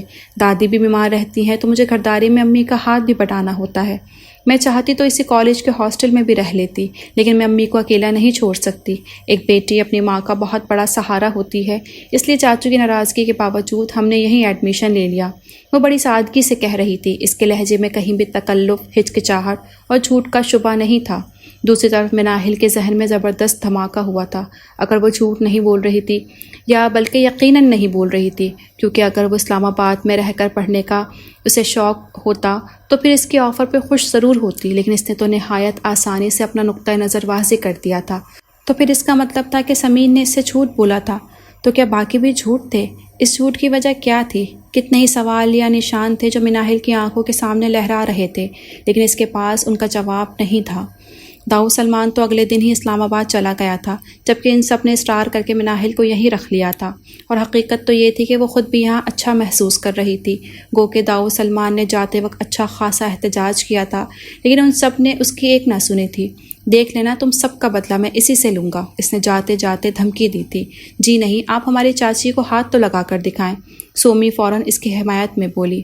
یہ ہاتھ لگانے دے تو میں کچھ دیکھوں۔ اس کے بظاہر مذاق میں کی گئی بات جو مفہوم پہا تھی، وہ مناہل بخوبی سمجھ گئی تھی۔ بس اب یہ چند دنوں کے لیے ہماری ہیں، سومی نے اس کی بات پر کہا۔ میری ماں نے تو رقیہ کی شادی تک رک جائیں چاچی جان، سچ میں بہت مزہ آئے گا۔ ہو سکتا ہے اس کی شادی حویلی میں ہی ہو۔ سومی کی بات پر وہ حیران ہو کر رقیہ کو دیکھنے لگی جو وہیں بیٹھی تھی۔ تمہاری شادی ہے اور تم نے تذکرہ بھی نہیں کیا؟ رقیہ جھینپ گئی۔ میں کیا تذکرہ کرتی جی، ہم تو اس حویلی کے نوکر ہیں، یہ تو آپ سب لوگوں کی محبت ہے جو ہمارا اتنا خیال رکھتے ہیں۔ رقیہ کی آنکھوں میں تشکر کے جذبات تھے۔ تم کیوں ہونے لگی نوکر؟ ہر کوئی اپنا کماتا ہے اور کھاتا ہے، بس انسان اور مسلمان ہونے کے ناطے ہم کو ایک دوسرے سے صلح رحمی تو کرنی چاہیے۔ پتہ ہے چاچو نے تو اس سے کہا تھا شہر سے جو کچھ بھی اپنی پسند کا منگوانا ہے بتا دو، وہ لے آئیں گے یا پھر کسی کے ہاتھ بھجوا دیں گے۔ یہ تو اتنی ڈفر ہے، کچھ بھی نہیں بولی۔ وہ تو شکر ہے میں نے ہی 2-4 چیزوں کے نام لے دیے، سومی نے جیسے اس کی عقل پر ماتم کرتے ہوئے کہا تھا۔ بڑے لوگ اپنے عیبوں کی پردہ پوشی کے لیے مظلوم لڑکیوں کو ان کا کچھ نہ کچھ عوض دے ہی دیا کرتے ہیں۔ داؤد سلمان نے تو بہت چھوٹی سی آفر کی، کسی کا جتنا حق لیا ہو کم از کم اس کا خراج تو دینا چاہیے۔ ایک تلخ سوچ نے اس کا احاطہ کیا۔ سومی بیٹا، روحیل کو چائے تو دے آؤ، وہ انتظار کر رہا ہوگا۔ بھابھی نے کچن سے ہی سومی کو آواز دی تو وہ فوراً اٹھ کھڑی ہوئی، جبکہ مناہل کے ذہن میں سمین کے الفاظ گردش کرنے لگے۔ وہ چودھری ٹائپ بندہ ہے، ہفتے 10 دن بعد ایک چکر اپنی حویلی کا بھی لگا آتا ہے، وہاں بھی اس کی عیاشی کا ہر سامان مہیا ہے، اور پھر وہ تو اپنا گاؤں ہے، اپنی زمین ہے، نئے سے نیا ماڈل دستیاب ہے وہاں۔ میں نہیں جانتی کس وجہ سے تم نے داؤد کی پیشکش ٹھکرا دی، لیکن میں تمہیں پورے خلوص سے کہہ رہی ہوں میرے ساتھ شہر چلنا، میں تمہیں تمہاری شادی کے لیے ہر چیز دلواؤں گی۔ آج تمہاری اصلیت سے بھی پردہ اٹھ جائے داؤد سلمان تو بہتر ہے، کوئی تو ثبوت ہو میرے پاس۔ اس نے جان بوجھ کر رقیہ سے ایک ایسی بات کی تھی۔ نہیں باجی، ایسی تو کوئی بات نہیں۔ مناہل کے غیر متوقع جملے سن کے وہ گھبرا گئی۔ صاحب جی تو ہمارے بڑے ہیں، وہ تو ہمارے محسن ہیں، آپ کو تو شاید پتہ بھی نہ ہو، میں تو بچپن سے اس حویلی میں ہوں، ہمارے ابا جی تو ہمارے بچپن میں ہی انتقال کر گئے تھے، میری آپا کی شادی بھی اسی حویلی میں ہوئی تھی۔ صاحب جی نے اس وقت ہم دونوں بہنوں کے سر پر ہاتھ رکھا تھا اور کہا تھا تم کبھی یہ مت سمجھنا کہ تمہارا میقہ نہیں ہے، مجھے ہمیشہ اپنا بڑا بھائی سمجھنا۔ سچ تو یہ ہے انہوں نے کبھی ہم سے نوکروں والا سلوک کیا ہی نہیں، بہنوں کی طرح سمجھتے ہیں، بلکہ سومی باجی کی طرح۔ یہ انہی کا احسان ہے کہ ہم دنیا والوں کی میلی نظروں سے محفوظ ہیں، عورت کی عزت کرنا تو کوئی ان سے سیکھے۔ رقیہ نم لہجے میں بول رہی تھی جبکہ اس کے سر میں دھماکے ہو رہے تھے، سمین اور رقیہ کے الفاظ آپس میں کٹ مٹ ہو رہے تھے۔ اگر وہ بد نیت اور بد نظر والا ہوتا تو رقیہ اسے اچھی طرح جانتی ہوگی، وہ بچپن سے اس حویلی میں رہ رہی تھی۔ اگر وہ عورت کو ایک کھلونا سمجھتا تھا تو کیا رقیہ اسے اپنا بڑا بھائی، محسن اور عورت کا محافظ کہہ سکتی تھی؟ وہ اگر اس کی خامی نہ بھی بتاتی تو خوبی بھی ہرگز بیان نہ کرتی، لیکن اس کی بھیگی پلکیں اور نم لہجہ سچ پر مبنی تھا۔ ان کے اور احسان کیا کم ہے جو میں مزید انہیں مشقت میں ڈالتی۔ وہ شہر میں کتنے مصروف ہوتے ہیں ہم سب ہی جانتے ہیں، خود ان کے اپنے لیے وقت نکالنا کم ہوتا ہے، پھر ایسے میں میری خاطر کہاں خوار ہوتے پھرتے۔ ان کا کہہ دینا ہی میرے لیے بہت ہے۔ وہ اپنی طرف سے اس کی غلط فہمی دور کرنا چاہ رہی تھی، جبکہ مناہل تو یہاں موجود ہوتے ہوئے بھی موجود نہ تھی۔ اندر ہی اندر کوئی چیز تھی جو اسے کچوکے لگا رہی تھی، چپ رہی تھی۔ سچ کیا تھا، سمین کے الفاظ یا رقیہ کے الفاظ؟ سمین کا داؤد سلمان سے تعلق واقعی اسی نوعیت کا تھا جیسا اس نے ظاہر کیا تھا؟ یہ معاملہ کون حل کر سکتا تھا؟ سمین داؤد کی کلاس فیلو تھی، یونیورسٹی میں اس کے ساتھ ہی پڑھتی تھی۔ داؤد سمین سے دوستی بھی تھی۔ وقت گزرنے کے ساتھ سمین داؤد کی طرف مائل ہونے لگی، لیکن داؤد کا رجحان شروع سے ہی اسی طرف زیادہ نہ تھا۔ اس دوستی میں بھی بڑا ہاتھ سمین کا اپنا ہی تھا۔ پڑھائی کے اختتام پر سمین نے داؤد سے اظہار محبت بھی کیا تھا۔ داؤد نے بڑی نرمی سے سمجھایا کہ وہ اس قسم کا کوئی خیال اس کے بارے میں نہیں رکھتا، لیکن وہ نہیں مانی اور اپنے ڈیڈ کو بھیجا۔ وہ اس کا پرپوزل لے کر خود ہماری حویلی آئے۔ مجھے تو کوئی اعتراض نہیں تھا، لیکن داؤد شادی سے صاف انکار کر گیا۔ بعد میں سمین خود مجھ سے ملنے کے لیے حویلی آئی۔ وہ داؤد کے بارے میں اتنی جنونی ہو چکی تھی، مجھے علم نہیں تھا، مجھے تو وہ ویسے بھی اچھی لگتی تھی، داؤد کی دوست تھی۔ خیر میں نے اسے بٹھایا، میں اس کے ارادے سے بے خبر تھی۔ وہ مجھے آگاہ کرنے لگی کہ داؤد بھی اس سے محبت کرتا ہے اور شادی کا وعدہ کر چکا ہے۔ وہ اس کے بارے میں اتنا سوچ چکی ہے اور اپنی زندگی کے 2 قیمتی سال ہر لمحہ ہر پل اس کے ساتھ بتا چکی ہے۔ اب اس کے بغیر جینا محال ہے۔ میں تو یہ باتیں سن کے ہی دنگ رہ گئی۔ مجھے یقین نہیں آ رہا تھا کہ میرا خون ایسی حرکت بھی کر سکتا ہے، لیکن اللہ پاک کو بھی شاید داؤد کی سچائی منظور تھی۔ وہ جو عین موقع پر پہنچ گیا اور سمین کی گفتگو کا بیشتر حصہ سن لیا۔ سمین کا تو رنگ فک ہو گیا۔ خیر اس وقت میں نے معاملہ رفع دفع کروا دیا، لیکن داؤد کے دل میں سمین کی ایسی نفرت بیٹھ گئی کہ پھر نکل ہی نہ سکی، اگرچہ اس نے بعد میں کئی دفعہ معافی بھی مانگی۔ پھر وہ بیاہ کا اسٹیٹس چلی گئی اور داؤد کی بھی شادی ہو گئی۔ بس خدا کا کرنا ایسا ہوا کہ ناجیہ کا انتقال ہو گیا۔ انہی دنوں سمین بھی اپنے شوہر سے جھگڑ کر پاکستان آ گئی۔ ہم نے داؤد کی دوبارہ شادی کرنے کے بارے میں سوچا تو سمین نے ایک مرتبہ پھر ہم سے رابطہ بحال کر لیا۔ وہ ڈائریکٹ داؤد پیلس میں آ کر داؤد سے اس بارے میں بات کی، لیکن داؤد نے پھر انکار کر دیا۔ خیر وہ بچی بڑی صبر والی نکلی، داؤد کی شادی میں بھرپور شرکت کی اور ولیمے والے دن اسٹیٹس چلی گئی۔ پھر میں نے سنا تھا اسے طلاق ہو گئی۔ مجھے تو بڑا افسوس ہوا، اب پتہ نہیں کہاں ہے، پاکستان آ گئی ہے یا ادھر ہی ہے۔ زرتاج بیگم نے ایک ٹھنڈی آہ بھری، اور مناہل کا تو یہ حال تھا کہ کاٹو تو لہو نہیں۔ سردی میں بھی اسے ٹھنڈے پسینے آ رہے تھے۔ صورتحال اب کھل کر اس کے سامنے آئی تھی۔ اس نے خود ہی حقیقت جاننے کے لیے زرتاج بیگم سے سمین کے بارے میں دریافت کیا تھا، اور جواباً انہوں نے الف سے لے کر یہ تک پوری کہانی سنا ڈالی تھی۔ غلط فہمی کی اینک آنکھوں سے اتری تھی تو ہر جگہ اسے اپنا ہی قصور نظر آ رہا تھا۔ وہ پڑھی لکھی باشعور لڑکی تھی، کوئی جاہل اور ان پڑھ تو نہیں تھی جو سمین کی باتوں پر ایمان لے آئی تھی، جسے وہ جانتی تک نہیں تھی۔ اور داؤد سلمان کے ساتھ وہ گزشتہ 8 ماہ سے رہ رہی تھی اور اس کی حقیقت کو تسلیم کرنے سے انکاری تھی۔ اس سے زیادہ سمجھدار تو رقیہ تھی، اسے تو کھوٹے کھرے کی پہچان ہی نہیں تھی۔ وہ تو ابھی تک اپنے عزم میں مبتلا تھی اور خود کو بڑا عقل مند تصور کر رہی تھی، جبکہ حقیقت آج کھل کر اس کے سامنے آئی تھی۔ یقیناً وہ سب غلط نہیں ہے، وہ اکیلی غلط تھی، بے وقوف تھی، جو سمین کی باتوں کی تصدیق کیے بغیر انہیں سچ مانے بیٹھی تھی۔ حالانکہ حقیقت تو یہ تھی کہ ان 8 ماہ میں مناہل نے اس میں ایک برائی بھی نہیں دیکھی تھی، اور یہی بات تھی جو اسے چڑھاتی تھی۔ وہ یہ خیال کرتی تھی کہ داؤد سلمان اپنے کام میں اتنا ماہر ہو چکا ہے کہ اپنے پیچھے کوئی ثبوت نہیں چھوڑتا، اور آج اسے سمجھ آئی کہ وہ کوئی برائی کرتا تو اسے ثبوت ملتا۔ سمین کی کہی ہوئی ایک بات بھی اس نے داؤد سلمان میں نہیں پائی تھی۔ اس کے باوجود وہ سمین کے جھوٹوں پر ہی ثابت قدمی سے ڈٹی ہوئی تھی۔ سمین نے کہا تھا وہ ڈرنک ایسے کرتا ہے جیسے کوئی پانی پیتا ہے، تو کیا گزشتہ 8 ماہ سے مناہل نے اسے ایک مرتبہ بھی ڈرنک کرتے دیکھا تھا؟ کبھی اس کے بیڈ روم میں سے وسکی کی بوتلیں برآمد نہیں ہوئی تھیں، کبھی وہ مدہوش حالت میں گھر میں داخل نہیں ہوا تھا۔ سمین نے کہا تھا ممنوعہ جگہ پر جانا اس کا دل پسند مشغلہ ہے، تو کیا کبھی اس نے ایسی جگہوں پر جاتے دیکھا یا اسے کبھی اس بارے میں علم ہوا تھا؟ سمین کے اقوال کی روشنی میں اگر عورت اس کی کمزوری تھی تو پھر وہ ان 8 مہینوں میں اس سے کیسے محفوظ رہ گئی؟ حالانکہ وہ اس پر شرعی اور قانونی حق رکھتا تھا۔ اگر وہ اپنی بیوی کا اتنا خیال رکھتا تھا تو اگر ان سب کا جواب نہیں میں تھا تو پھر وہ اپنے محدود اور عقل اور سوچ پر جتنا ماتم کرتی اتنا ہی کم تھا۔ وہ ایک تصور کے پیچھے بھاگ رہی تھی اور حقیقت کو جھٹلاتی رہی۔ آج اس نے خود ہی اپنے آپ کو عدالت کے کٹہرے میں کھڑا کیا تھا، اور ہر جرم وہ جو اس کے بارے میں سوچتی تھی، تو کیا پھر بھی اس کا رویہ مناہل کے ساتھ ویسا ہی ہوتا جیسا کہ اب ہے؟ یقیناً نہیں۔ اسے سوچ کر جھرجھری آنے لگی، ہر طرف اپنا ہی قصور نظر آ رہا تھا۔ داؤد سلمان نے لاکھ اس سے کہا تھا کہ اس کے ساتھ جو بھی مسئلہ ہے وہ بلا جھجک کہہ سکتی ہے۔ کاش کہ وہ اس وقت یہی کہہ دیتی، لیکن دل میں یہ بغض نہ رکھتی تو شاید وہ صورتحال کو اس سے پہلے جان لیتی اور آج حالات ایسے نہ ہوتے۔ سرتاج بیگم تو جانے کب کی اٹھ کر جا چکی تھی، جبکہ وہ وہیں بیٹھی تھی۔ اسے سمجھ نہیں آ رہی تھی آگے کیا کرے، داؤد سلمان کو کس طرح بتائے کہ وہ اس سے شرمندہ ہے، اور کیا پتہ وہ طیش میں ہی آ جائے۔ اس نے ابھی تک صرف اس کا نرم رویہ دیکھا تھا، شفیق، مہربان۔ وہ اس کے سخت اور تند خو لہجے میں متحمل نہیں ہو سکتی تھی۔ اسے ابھی خود کو سمجھانا تھا اور آگے آنے والے حالات کے لیے خود کو تیار کرنا تھا، اور اپنے لیے آئندہ لاحقہ عمل بھی سوچنا تھا۔ ان 8 مہینوں میں پہلی مرتبہ اتفاق ہوا تھا کہ وہ داؤد سلمان سے ملنے کے لیے بے چین ہوئی تھی۔ ناشتے کے ٹیبل پر بیٹھتے ہوئے اس نے شریف سے کہا تھا کہ مناہل کو بلا لائے۔ مناہل کو کل رات ہی وہ گاؤں سے لے آیا تھا۔ پروین اور چوکیدار گاؤں گئے تھے اور چھٹی پر تھے، اس لیے ناشتہ ان کے لیے شریف نے تیار کیا تھا۔ بی بی جان، صاحب جی ناشتے کے لیے بلا رہے ہیں۔ صبح صبح اتنی ٹھنڈ میں وہ بالکنی میں کھڑی نہ جانے کیا سوچ رہی تھی۔ جب شریف نے آ کے اسے اطلاع دی، آنے کو تو وہ رات سے آ گئی تھی اور خود کو بڑا تیار کر کے لائی تھی، لیکن داؤد سلمان کو دیکھتے ہی اس کے ارادے کمزور پڑنے لگے۔ اتنا عرصہ ان کے درمیان ایک خلیج سی حائل رہی تھی، اور اب اسے ختم کرنے کا حوصلہ مناہل خود میں نہیں کر پا رہی تھی۔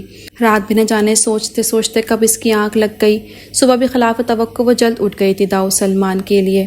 وارڈروب سے چند دن پہلے کا خریدا گیا کیمل کلر کا ڈریس لٹک رہا تھا، اس نے وہی زیب تن کر لیا۔ کڑھائی سے میچ کر کے اس نے بلیک کلر کے لائٹ سی جوڑلی پہنی اور ہلکا پھلکا سا میک اپ بھی کر لیا۔ آئینے نے اس کی بہت خوبصورت لگنے کی گواہی دی تھی، لیکن داؤد سلمان کا سامنا کرنے کی ہمت وہ ابھی بھی خود میں نہیں کر پا رہی تھی۔ شریف کے اطلاع پر وہ دھڑکنیں ترتیب دیتی ڈائننگ ہال میں آ گئی۔ داؤد سلمان نے بے ساختہ بہت حیرانی سے اسے دیکھا تھا۔ نک سک تیار ہوئی، وہ اتنی خوبصورت لگ رہی تھی کہ بے ساختہ اس کا بھی دل چاہا آج آفس سے چھٹی کر لے اور اسے سارا دن اپنے سامنے بٹھا کر دیکھتا رہے، لیکن ایسا اختیار اسے دیا ہی کب گیا تھا۔ ناشتہ تو ڈھنگ سے کرو، اسے خالی چائے کے سپ لیتے دیکھ کر داؤد سلمان نے ٹوکا تو خلاف توقع وہ ٹوسٹ پر جیم لگا کر کھانے لگی۔ شریف، میرا بریف کیس لے آؤ، بلکہ رہنے دو، مجھے بیڈ روم سے 1-2 فائل بھی لینی ہے، میں خود ہی لے آتا ہوں۔ ناشتہ کرنے کے بعد وہ شریف کو ہدایت دیتا رک گیا اور پھر خود ہی اٹھ کر اپنے کمرے کی جانب بڑھ گیا۔ مناہل نے اپنی ساری ہمت مجتمع کی اور اس کے پیچھے چلی آئی۔ آپ آج کب آئیں گے؟ وہ بیڈ روم کے دراز میں سے فائل نکال رہا تھا جب وہ اس کے قریب کھڑی ہوتی ہوئی اٹک اٹک کر بولی۔ اسے حیرت کا شدید جھٹکا لگا تھا۔ مناہل اور اس کے کمرے میں؟ تمہیں کوئی کام ہے؟ اپنی حیرت چھپاتے ہوئے داؤد سلمان نے پوچھا۔ میں نے سوچا کہ آج ہم لانگ ڈرائیو پر چلیں گے۔ اسے کچھ سمجھ نہیں آ رہا تھا کہ کیا کہے، کس طرح اسے بتائے کہ وہ بھی اسے پسند کرنے لگی ہے، اپنے دل سے اس کے خلاف ساری قدرت دھو آئی ہے، اب یہاں صرف محبت ہے۔ انگلیاں چٹکھاتے ہوئے وہ بمشکل بولی، کیا؟ داؤد سلمان کو ایسا لگا جیسے اس کے سماعت نے دھوکہ کھایا ہو۔ تمہارا مطلب ہے کہ تم میرے ساتھ لانگ ڈرائیو پر جاؤ گی؟ اس نے اپنی خوش قسمتی کو کنفرم کروانا چاہا۔ کیوں، آپ لے کر نہیں جائیں گے؟ پلکیں اٹھا کر معصومیت سے دریافت کیا گیا تھا۔ کیوں نہیں مائی وائف، تم کہو تو ابھی چلیں۔ داؤد سلمان نے ہاتھ پکڑ کر اسے مزید قریب کیا اور خوشی سے سرشار لہجے میں بولا، نہیں، ابھی آپ آفس جائیں۔ اس کے قربت سے وہ پوری طرح بوکھلائی تھی۔ اوہو، آفس تو اب ہم بالکل نہیں جا رہے۔ اس کا یہ روپ تو وہ پہلی مرتبہ دیکھ رہا تھا۔ کیا تم نے مجھے معاف کر دیا مناہل؟ یہ بات بعد میں ہوگی، مگر پہلے آپ آفس جائیں۔ آپ رات کو حویلی اس لیے نہیں رکے تھے کہ آفس میں ضروری میٹنگ ہے، اس لیے اسے مس نہ کریں اور آفس جائیں، باقی حساب کتاب واپسی پر ہو سکتے ہیں۔ وہ خالصاً بیویوں کے سے انداز میں گویا ہوئی تو وہ قربان ہو گیا۔ اس طرح کہو گی تو کون کافر جائے گا؟ وہ شرارت سے بھرپور لہجے میں بولا۔ آپ کا ٹائم ویسٹ ہو رہا ہے۔ اس نے وال کلاک کی طرف اشارہ کرتے ہوئے اس کی توجہ وقت پر مبذول کروائی تھی۔ ٹائم تو تم ویسٹ کر رہی ہو۔ اس کا معنی خیز لہجہ اسے بلش کر گیا۔ میں نہیں بول رہی آپ سے۔ اس سے پیچھے ہٹتے ہوئے وہ ناراض انداز میں گویا ہوئی۔ اوکے تم ناراض مت ہو، میں آفس جا رہا ہوں۔ اس نے جلدی ہی مصالحت اختیار کر لی اور اپنی فائلز اور بریف کیس اٹھا کر جانے لگا۔ مناہل اسے گاڑی تک چھوڑنے آئی تھی۔ لائن میں سے گزرتے ہوئے اس نے سرخ گلاب کی کلی توڑ کر داؤ سلمان کی طرف بڑھا دی۔ اس نے کلی ہاتھ سمیت پکڑ لی۔ میں کہیں یہ خواب تو نہیں دیکھ رہا؟ ایسا نہ ہو آنکھ کھلے اور سب کچھ ختم ہو جائے اور میں ہاتھ ملتا ہی رہ جاؤں۔ داؤ سلمان ابھی بھی بے یقین تھا کہ مناہل کا رویہ اس سے تبدیل ہو چکا ہے۔ مناہل جواب میں کچھ کہنا تو بہت چاہ رہی تھی، لیکن ابھی زبان اس کا ساتھ نہیں دے رہی تھی۔ وہ جو کچھ کہنا چاہتی تھی وہ کہہ نہیں پا رہی تھی، اس لیے تو وہ چاہ رہی تھی کہ تھوڑا سا وقت مزید مل جائے جو وہ اس لمبے چوڑے شخص سے باضابطہ معافی مانگ سکے، اپنے گناہوں کا اعتراف کر سکے۔ ابھی تو وہ اس کی قربت پہ اتنا بوکھلا جاتی تھی، اگلا جملہ ہی ذہن سے محو ہو جاتا تھا۔ سنو، میں آفس جا رہا ہوں لیکن صرف میٹنگ میں شرکت کے لیے، اور ٹھیک 11 بجے میں واپس ادھر موجود ہوں گا تمہارے پاس۔ اس کے چہرے پہ آئی لٹ کو اس کے کان کے پیچھے ارستے ہوئے وہ ٹھونس بھرے لہجے میں بولا۔ لنچ کے بعد دوبارہ آفس جائیں گے؟ لبوں کے گوشوں سے پھوٹتی مسکراہٹ کو بمشکل دباتے ہوئے وہ صاف چڑھانے والے انداز سے پوچھ رہی تھی۔ وہ آفس ہے، میری بیوی نہیں جو بھاگ بھاگ کے ادھر جاؤں، وہ بھننا کے بولا تو مناہل اس کے انداز پر زور سے ہنسی۔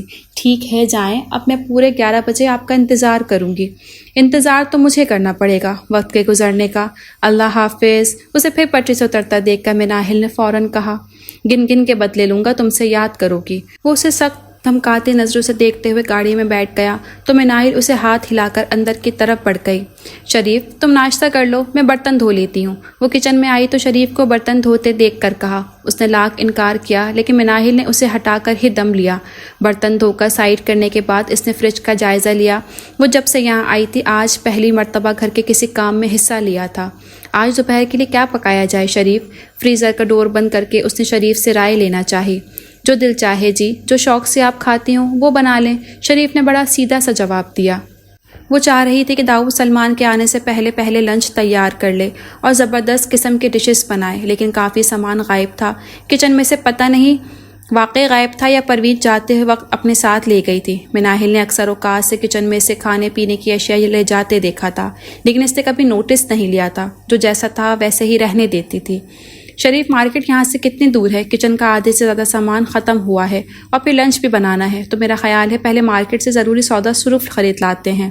پروین لے گئی ہوگی جی، ایسی لالچی طبیعت اسی کی ہے۔ ویسے مارکیٹ یہاں سے زیادہ دور نہیں، پیدل جایا جا سکتا ہے۔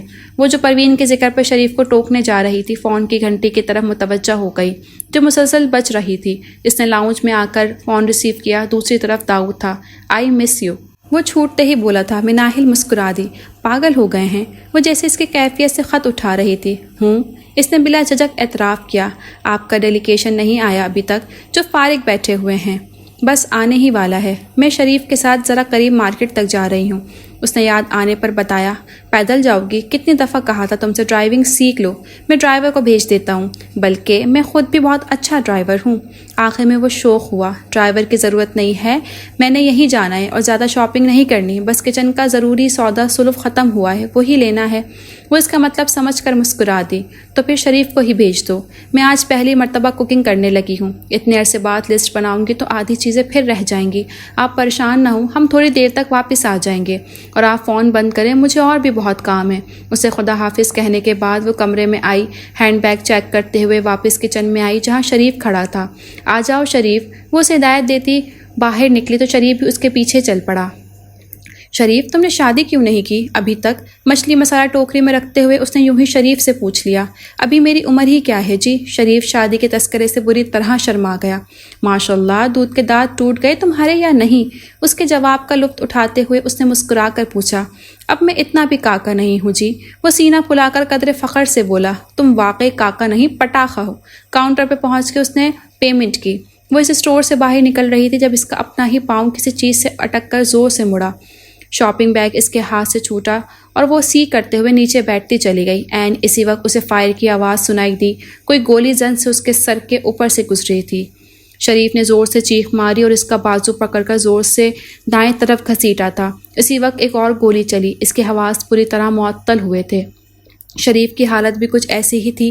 فائرنگ کی آواز سن کے ارد گرد لوگ کافی جمع ہو گئے تھے۔ ان کے گرد جمکٹا بن گیا تھا۔ شاپنگ بیگ ادھر ادھر بکھر گئے تھے۔ میڈم پر کسی نے قاتلانہ حملہ کیا ہے؟ ان کی کسی سے دشمنی ہے؟ کہیں کسی لڑکے وڑکے کا چکر تو نہیں؟ مختلف قسم کی آوازیں ابھری تھیں۔ مناہل کا دماغ سائیں سائیں کر رہا تھا۔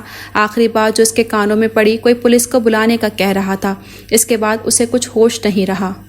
سر، آپ کے کسی ملازم شریف کا فون ہے، کسی ایمرجنسی کا ذکر کر رہا ہے۔ انٹرکام کی دوسری طرف اس کی سیکریٹری کی آواز تھی۔ داؤد سلمان کی چھٹی حص نے خطرے کا اعلان کیا تھا۔ کرواؤ بات، اس نے دھڑکتے دل سے کہا۔ ہیلو صاحب جی، میں شریف، وہ بیگم صاحبہ یہاں ہسپتال میں ہیں، آپ فوراً آ جائیں۔ شریف کی گھبرائی ہوئی آواز، پھر ریسیور گرا۔ شریف سے ہاسپٹل کا نام پوچھ کر اس نے ریسیور نیچے پھینکا، کی رنگ اٹھائی اور سب سے معذرت کرتا تیز رفتار سے باہر نکل گیا۔ میں نے انہیں دیکھا نہیں، وہ کون لوگ تھے؟ انہوں نے بیگم صاحبہ پر 2 مرتبہ گولیاں چلائیں، لیکن اللہ نے دونوں مرتبہ ہی بچا لیا۔ اس کے بعد بیگم صاحبہ بے ہوش ہو گئیں۔ کافی لوگ اکٹھے ہو گئے تھے۔ میں انہیں اس ہسپتال لانے کے بعد فوراً آپ کو فون کر دیا۔ شریف اسے تفصیل بتا رہا تھا جبکہ اس کا دماغ معاف ہو رہا تھا۔ مناہل پر قاتلانہ حملہ، وہ کون ہو سکتا ہے؟ اسی وقت اسے ڈاکٹر عبدالقیوم روم سے نکلتے نظر آئے تو وہ لپک کے ان کے پاس بڑھ گیا۔ ڈاکٹر صاحب، میری مسز، اس نے بے چین لہجے میں پوچھا۔ ڈونٹ وری ینگ مین، انتہائی خوف اور دہشت کی وجہ سے بے ہوش ہو گئی ہیں۔ میں نے میڈیسن لکھ دی ہے، پریشانی والی بات نہیں، وہ جلد ہوش میں آ جائیں گی انشاءاللہ۔ وہ اس کا کندھا تھپتھپا کر آگے بڑھ گئے تو وہ بے قراری سے روم کی طرف بڑھ گیا۔ نرس اس کے بازو میں انجیکشن لگا رہی تھی۔ مناہل کے ماتھے، بازو اور دونوں پاؤں پر چوٹوں کے نشان تھے۔ دوائیوں کے زیر اثر وہ سو رہی تھی۔ داؤد سلمان نے نرمی سے اس کے چہرے کو چھوا۔ ابھی تو میں نے مناہل کی آنکھوں میں اپنے لیے محبت دیکھی تھی، ابھی تو اس کی زبان نے محبت کے الفاظ بولنا سیکھے تھے، ابھی تو اس نے مجھ سے شرمانا سیکھا تھا، ابھی تو اس نے مجھے اپنا تسلیم کیا تھا۔ وہ نم نگاہوں سے اسے دیکھ رہا تھا۔ میں نے کہا بھی تھا مت جانے دو مجھے آفس، تم نے زبردستی بھیجا تھا مجھے مناہل، اب کیوں خود کو مجھ سے دور کر رہی ہو؟ اس لیے بھیجا تھا مجھے، میں تمہاری ایک لمحے کی جدائی بھی برداشت نہیں کر سکتا، جانتی ہو نا۔ ضبط کے باوجود اس کے چند آنسو پھسل ہی گئے تھے۔ آپ ان کے ہسبینڈ ہیں؟ روم میں موجود نرس نے اس کی بے تحاشا محبت محسوس کرتے ہوئے پوچھا۔ جی، میں ان کا ہسبینڈ ہوں۔ اسے اپنا لہجہ بھی نم ہی لگا تھا۔ زیادہ پریشانی والی بات نہیں ہے مسٹر، نرس نے اسے تسلی دی تھی۔ وہ سر ہلاتے ہوئے باہر نکل گیا۔ ہیلو داؤد بیٹا، کوریڈور میں کرنل فاروق یوسفی اور ان کے مسز کو دیکھ کے وہ کھٹکا تھا۔